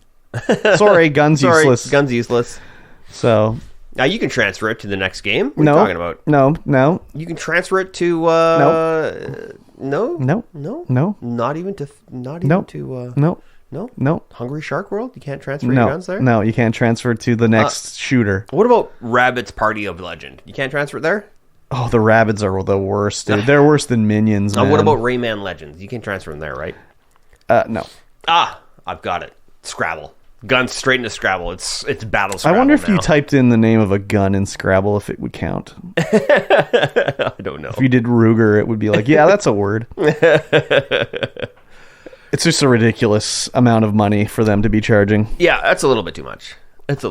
So, I don't know. I'm not paying for it. Maybe they'll bring it down or something like that, but I guess they think it's worth that much. I guess so. They figured out we can do X amount of subs at this price. I mean, I guess they're doing it already. Like, it's on PC or whatever. So. Yeah. Someone's paying for it. Otherwise, and it's already on PlayStation. But, yeah, I guess they just are like, whatever. Yeah. Damn dirty French company. I guess. Twitch competitor Kick reveals new moderation rules cracking down on sexual content and hot tub streams. I learned a little bit about Kick recently. I learned a little bit about Kick as well. So, I mean, I know Kick was having their whole thing where it's like unmoderated. You can do whatever you want. Yeah. Like, Aiden Ross was like literally watching porno on stream, I believe. There's hot tub streams, nudity, people being naked on there. Basically, people having sex. And everyone was like, well, Kick, you know, you can do whatever you want on Kick. It's the Wild West. It's like, oh, okay. Is that going to last forever, though? Like, any website that wants to attract advertisers It's not going to be the Wild West. Nope, sure isn't. So apparently, Kick is using... They don't have their own proprietary streaming stuff. Oh? Apparently, they're using Amazon Web Services, licensed out. Like, basically, they're using Twitch backend to do their streaming. Yeah. So, first of all, they're not making any money. Like, the one main thing about Kick was, like, you get 90% of a sub on Kick. So, if you get, a $10 sub, you get $9. Kick gets $1. Yeah. So 95 to 5 revenue split. So, that's not going to stay. Because Twitch can't even... Twitch is losing money. Yeah. And they're doing 50-50, right? So 95 to 5 with Kick, that'll change too. But yeah, they can't. No one will advertise on a website where it's like, oh, maybe your ad will be served right over someone showing their butthole. So they're not gonna advertise. Yeah. So they're cracking down already on this. No sexual activities for subs/money. Yeah, you can't show your butthole for a... Twerking. Yeah, you can't show your butthole for a sub. Yeah, you sure can't. This is just the first step. It'll continue. So the only thing that Kick is not going to crack down on will be gambling. Because they're owned by Stake.com, I believe. And that was the whole reason they set this streaming service up. Was so that they could have gambling on it. Because...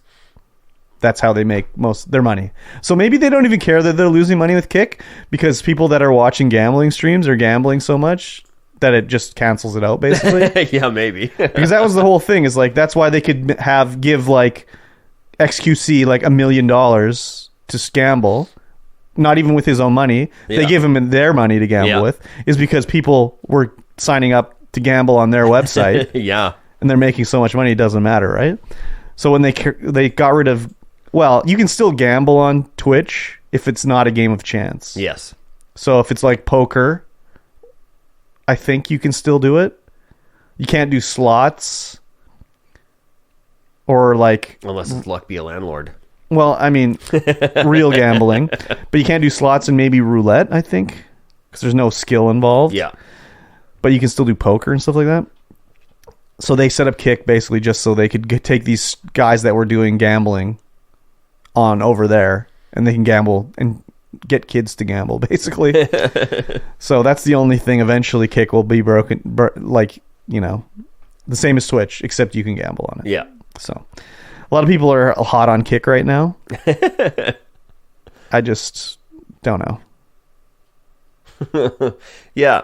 Oh! Finally, a dude in the pool's hot tubs and bikinis. Oh, my dreams coming true. Swedish old man got bigger boobs than the e-girls here. Show me them hot tub money. Oh my God, no thank you. 12 viewers. 12 big viewers, eh? 12 big viewers. Hitting the big time with his moobs. Yeah. So. Oh, then there's just a girl doing yoga on the beach. Yeah, I mean, that's on Twitch too, so no big deal. Yeah. But you can't do yoga with your butthole exposed now. Yeah, that's good. That's too bad. I guess. You gotta let the sun shine on your butthole sometimes. You gotta let the sun shine on your starfish. Wasn't that something that some of those like weirdo right-wing dudes were doing on Tucker Carlson? They were putting like sun lamps to shine on their butt crack or something like that. Anyways. I can't remember exactly. I don't watch Fox News. No, me neither. But sometimes it just shows up on Reddit. I don't even pay attention. I don't even go on Reddit. Weird. I do. I stay out of the world's business. Just delightfully ignorant. Yes. Well, it's a good thing I had like to be. Tell you about Kick then. Yeah. Now you're all caught up on the. Now Kick. I'm all caught up. I'm fully enlightened in the ways of the world. I'm supposed to do a Kick stream, so maybe I'll show my butthole. Yeah, do it before it's. You can do it. Before it's cracked down on. Crack down. Oh. Crack down on. Get it? Yeah, I get it. I sure get it. Ladies and gentlemen, Game Club. All right. Each week, we talk about a video game, and we play a chapter or a segment or a timed interval of that game. Yeah. And we discuss it here, live, with all of you, playing along with us. Yes, we do. I don't believe anyone is playing along with us right now. Sad state of affairs. It is a very sad state of affairs. This is Chapter 2 of Yakuza 0. Yes. I don't know what this chapter was called. I'm looking it up right now. Chapter 2, the real estate broker in the shadows. Oh, yeah. So basically the chapter starts up at the end of chapter 1. We were like in the streets in the rain. In the streets, in the rain, and we on had our knees. a hand reaching down to pick us up out of the gutter. A little hand reach. And we go with the guy, and it's this real estate dude. Yeah. It's very mysterious. Ultra. He's in charge of, what are they called? The, what's the real estate company that he's part of? Oh, Tachibana Real Estate. Tachibana. But it is Tachibana. Right. Tachibana, part of his own real estate company. Yes. So he's basically like, I want you to work for me. You should come and work as part of my group. Yeah, the Tachibana group. Yeah.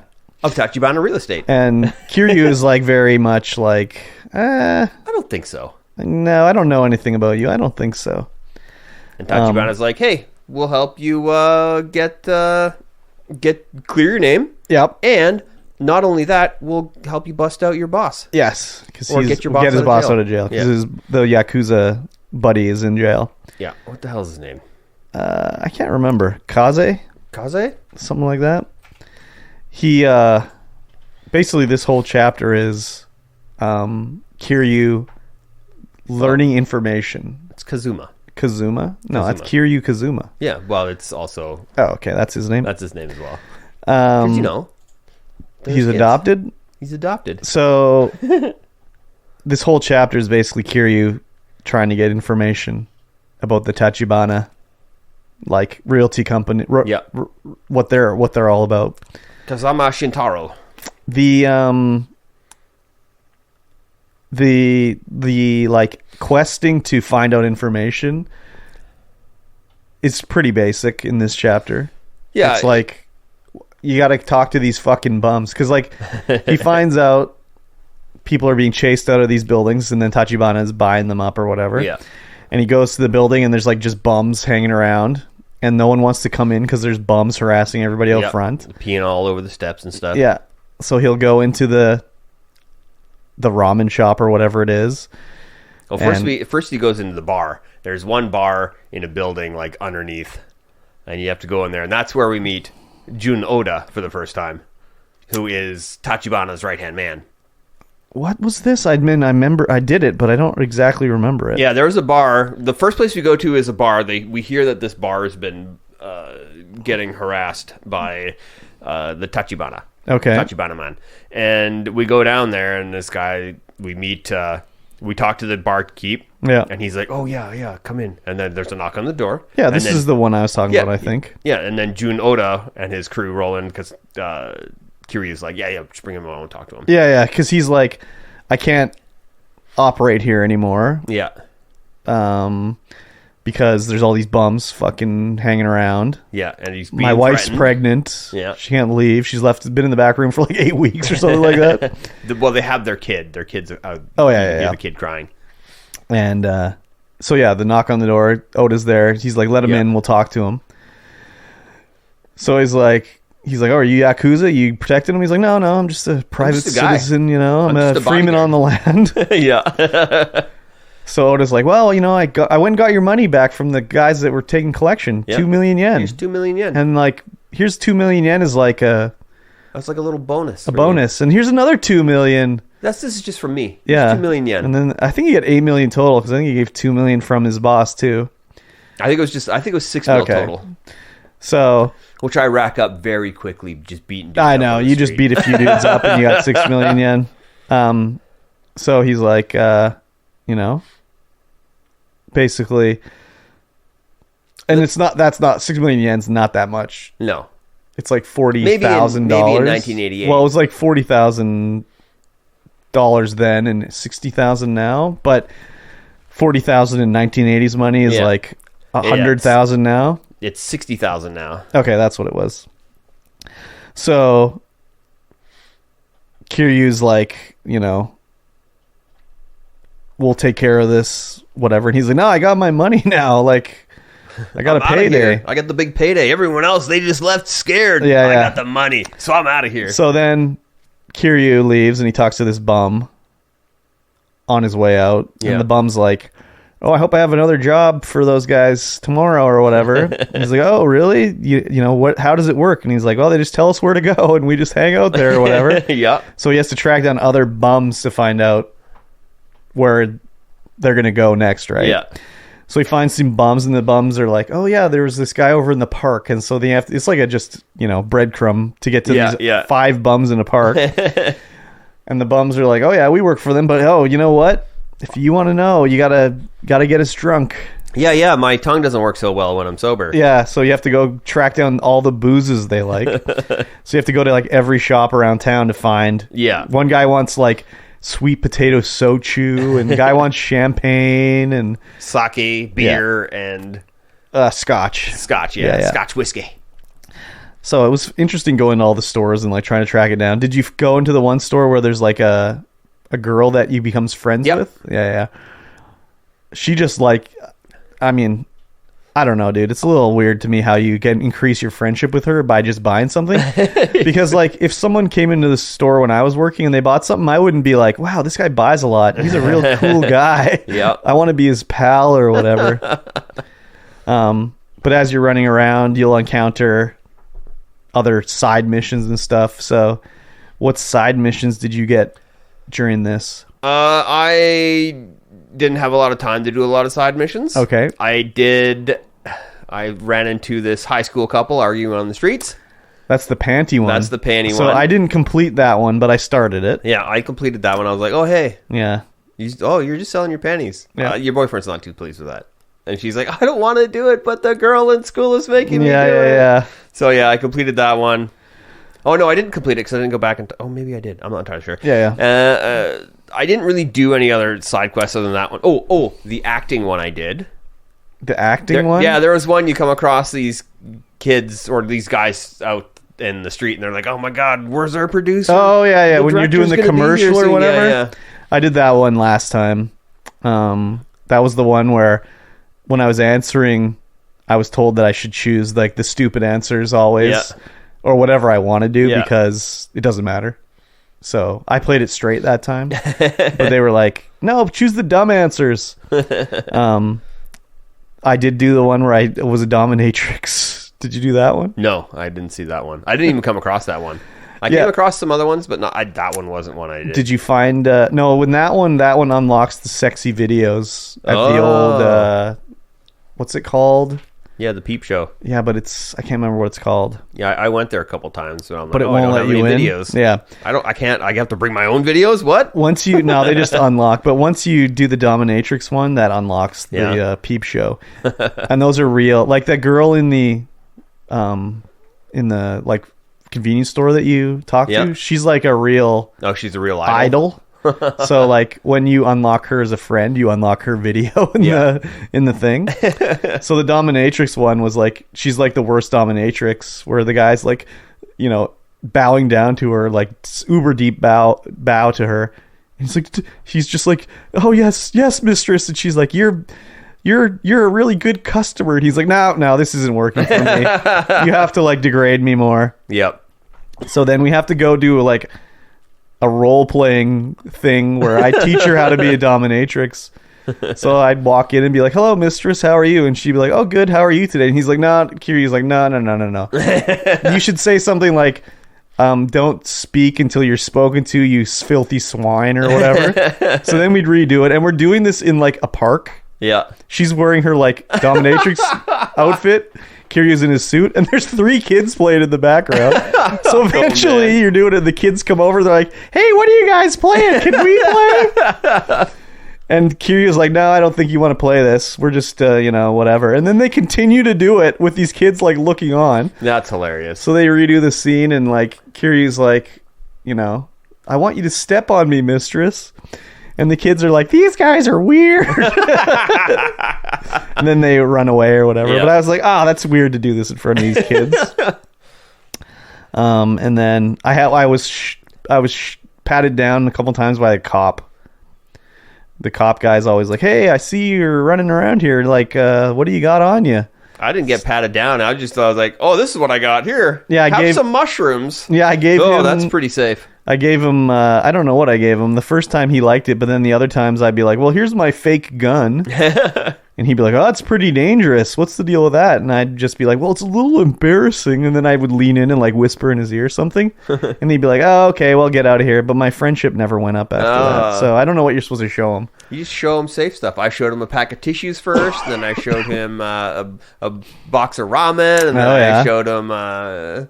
what else did I show him? And he I likes showed him that? the mushrooms. Yeah, he's like, oh, okay, that's pretty safe. Oh, yeah, okay. Yeah. All right, we'll see you next time, Kiryu. Okay. Like, okay. Oh, here I am again. He's like, oh, hey, I'm going to search you, okay? Okay. He's like, oh, sorry, dude, I'm going to search you. I'll have to start showing him less conspicuous stuff. Yeah, less conspicuous. I mean, there's people handing out pocket tissues all throughout the city. Yeah, I don't take them You anymore. just be like, hey, pocket tissue, thank you. No, I don't take You them. just keep showing that to him.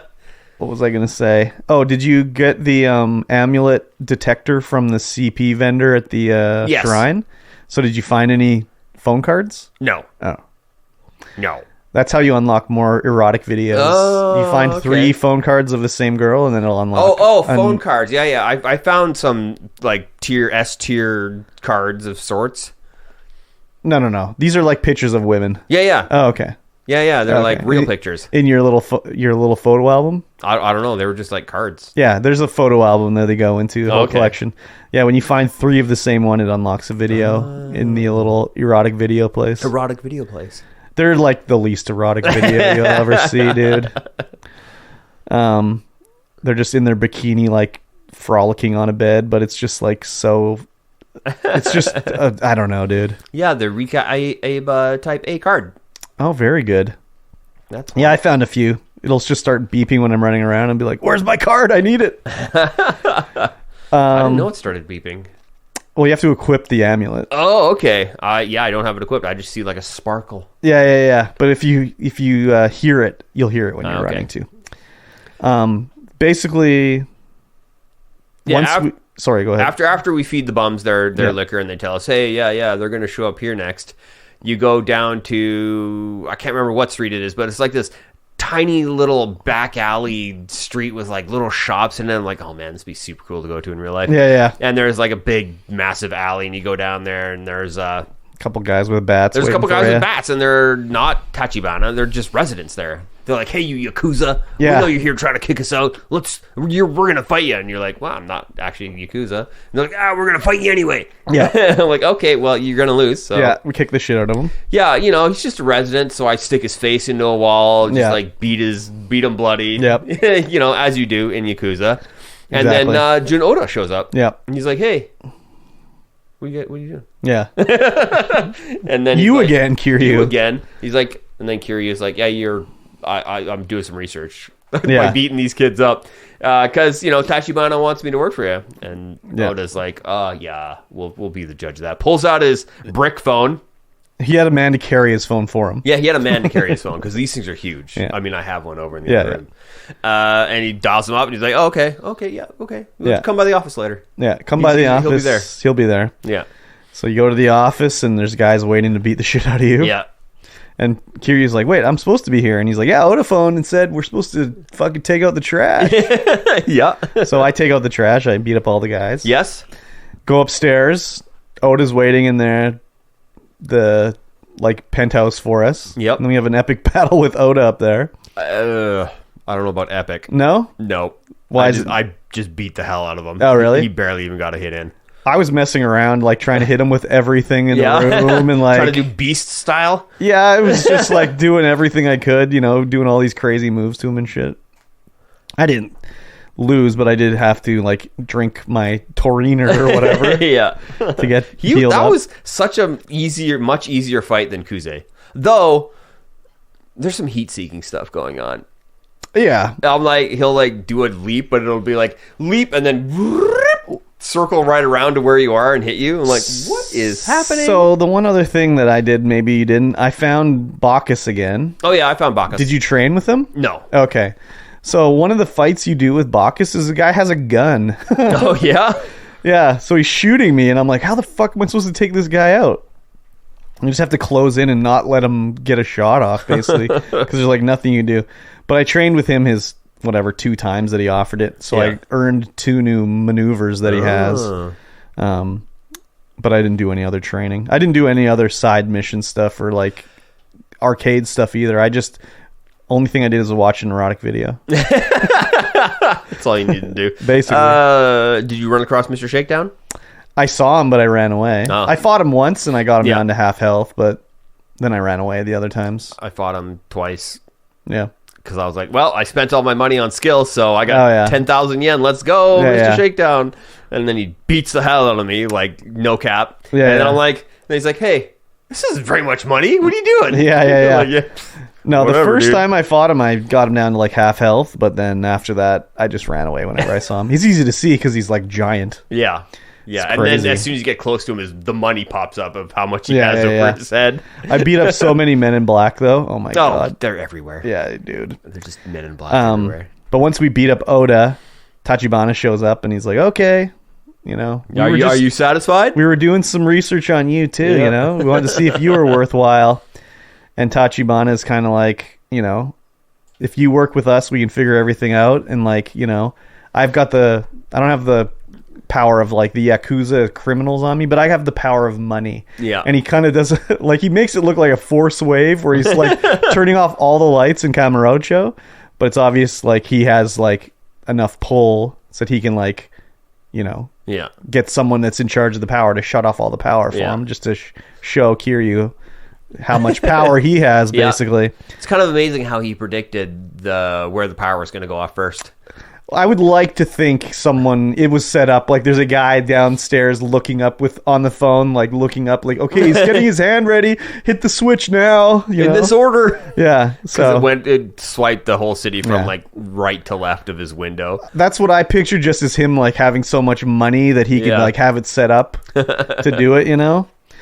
So it's just like 1,000 people. Yeah, they're in their basements waiting on the mobile brick ready to get I didn't even think it was building by building. I thought it was just city block by city block. Oh yeah, it was city block by city block. So it was like, you know, how do you even arrange that?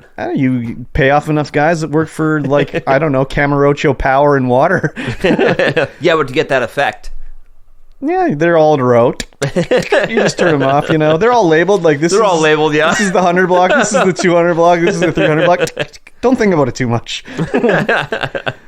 And then Kiryu is kind of just like, oh, this guy's legit. And that's pretty much the chapter's end, really. Yeah, that is it. Very interesting to see what's going to happen. Like how it all... Yeah, already saw who was popping up in the next one because I have to like skip through in order to exit the game. Oh, really? Yeah, I can't. I have to like skip. I either have to like Alt F4 it to get out of the game, or I have to skip through the cutscenes. I guess and then what I did was it brought up a thing like, "Hey, do you want to save?" And I said yes. And then when I said, "Okay, save complete," I just hit the guide button on my Xbox and went to the dashboard. So I tried to do that, but it just brings you up the overlay and your Who popped Windows up? overlay. I can't remember his name. The guy with the eye patch. Oh yeah. I was like, oh hey. Oh, is he in the like restaurant or whatever? Yeah, because I skipped through it, and all of a sudden I was playing as him, and I'm like, oh my god, you've got to go back and watch those cutscenes. I will, him. because I saved it right before, Dude, right when the chapter ended. The cutscenes involving him are incredible. So yeah, that's Majima, I believe. I'm excited to play the next section. I have some gripes. Oh really? The controls are very not good. Which controls? Just like the camera controls. Oh yeah, the cameras suck. The camera controls in this game. Yeah, they're not good. It's weird. Maybe it's just the camera controls, and sometimes the running. Because I'll be like trying to switch directions, it'll just like delay what I'm doing. I'm like, okay, this isn't working out. I think those are the only two gripes I found so far. Is just like the camera controls are really weird. As long as I can fight and beat guys, that's all that matters. Yeah. Like, if it was like frustratingly fighting between the story points, then I'd be like, oh fuck. Yeah. But this one, it's just like I want to see where the story's going. Yeah. I'm not like, oh wow, that was. I mean, it's cool to see the heat maneuvers and everything, but it's not like, wow, I really did a great fight that time. The greater fight, the more your money. Yeah, but it's just like that's kind of like just a means to an end, you know? Yeah. I try to. The one thing about fighting that I don't like is the lock on. It's like, how do I switch targets? Well, you don't have to lock on. I know, but sometimes everyone's running everywhere. I stopped. I was lock on for like the first chapter and most of the second chapter, and then I was just like, no, I'm just running around beating people. It's just It's just not working out. I don't lock on. I just run around. Yeah. do the standard brawler, run back, do a big kick, Yeah. beat them up, run away. I just circle, strafe around, run around, punch and stuff. Yeah. If there's stuff laying on the ground, I gotta pick it up every time. It. Just like smash him over the head with a fucking bike and it breaks into 4 pieces. Stomp his face afterwards. Just brutal. I like it a lot though. Who is the one that teaches us beast style? I can't remember her name, but she becomes a new trainer for you as well. Yeah, they all do. Yeah, they have different areas. I haven't found her yet though.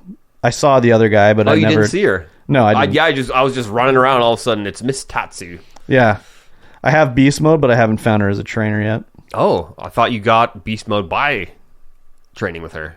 Well, no, you do the cutscene, and then you can go back and learn more from them. Oh, so you actually did the cutscene? Yeah, I mean, I know beast mode. Yeah, but I mean, I haven't gone back afterwards. Like, with what's his name that fights in the fucking empty lot. Yeah, Kamoji. Yeah. I found him and talked to him up there, but I didn't actually do it. Yeah, he was like, "Oh, you got to do all this." I'm like, "Nah, I'm just gonna run the story." Yeah, I'm just gonna run the story. Thank you.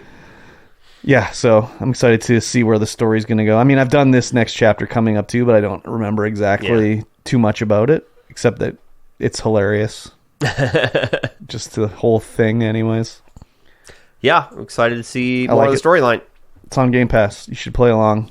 Yes. If you want to catch up to us, it's only going to take you like 3 hours, maybe. Maybe a little bit more. If you just do the story, it won't take that long. Depends on how fast you are at reading and if you skip a lot of stuff. Or if you speak Japanese. Or if you speak Japanese, yeah. Yeah. But if you do want to play along with us, you can do that and interact with us live on this podcast on Sunday at what time do we go live? 11 a.m. PST. 11 a.m. when PST. We start, and we save Game Club until the end. And if not, just look down below. Join the Discord. There is a forum post about Yakuza 0, and you can share your experiences there, and we'll read them out on stream and discuss them. Yes. And other than that, that's the end of this podcast. We've come to the very end. Damn it. I know. If you liked what you listened to, make sure you rate us. Make sure you share us with a friend. That's the best way to get us out there. Just share us around. It's very hard to discover new podcasts because there are so many podcasts out there. Yeah. And we need to be on the discovery list. Yes. Yes, please. Yes. Do it. And don't forget the Patreon. Patreon.com/StreamVoidPod. You can get in there. Yeah. You can throw some money at the screen. You can support this podcast and the next one that we were recording in probably 20 minutes. Maybe 10 minutes. Yeah. I don't know. Yeah. It's our anime podcast where we talk about anime and stuff. Yeah. Yeah. But anyway, we will see you guys again in 1 week's time. Bye-bye. Bye.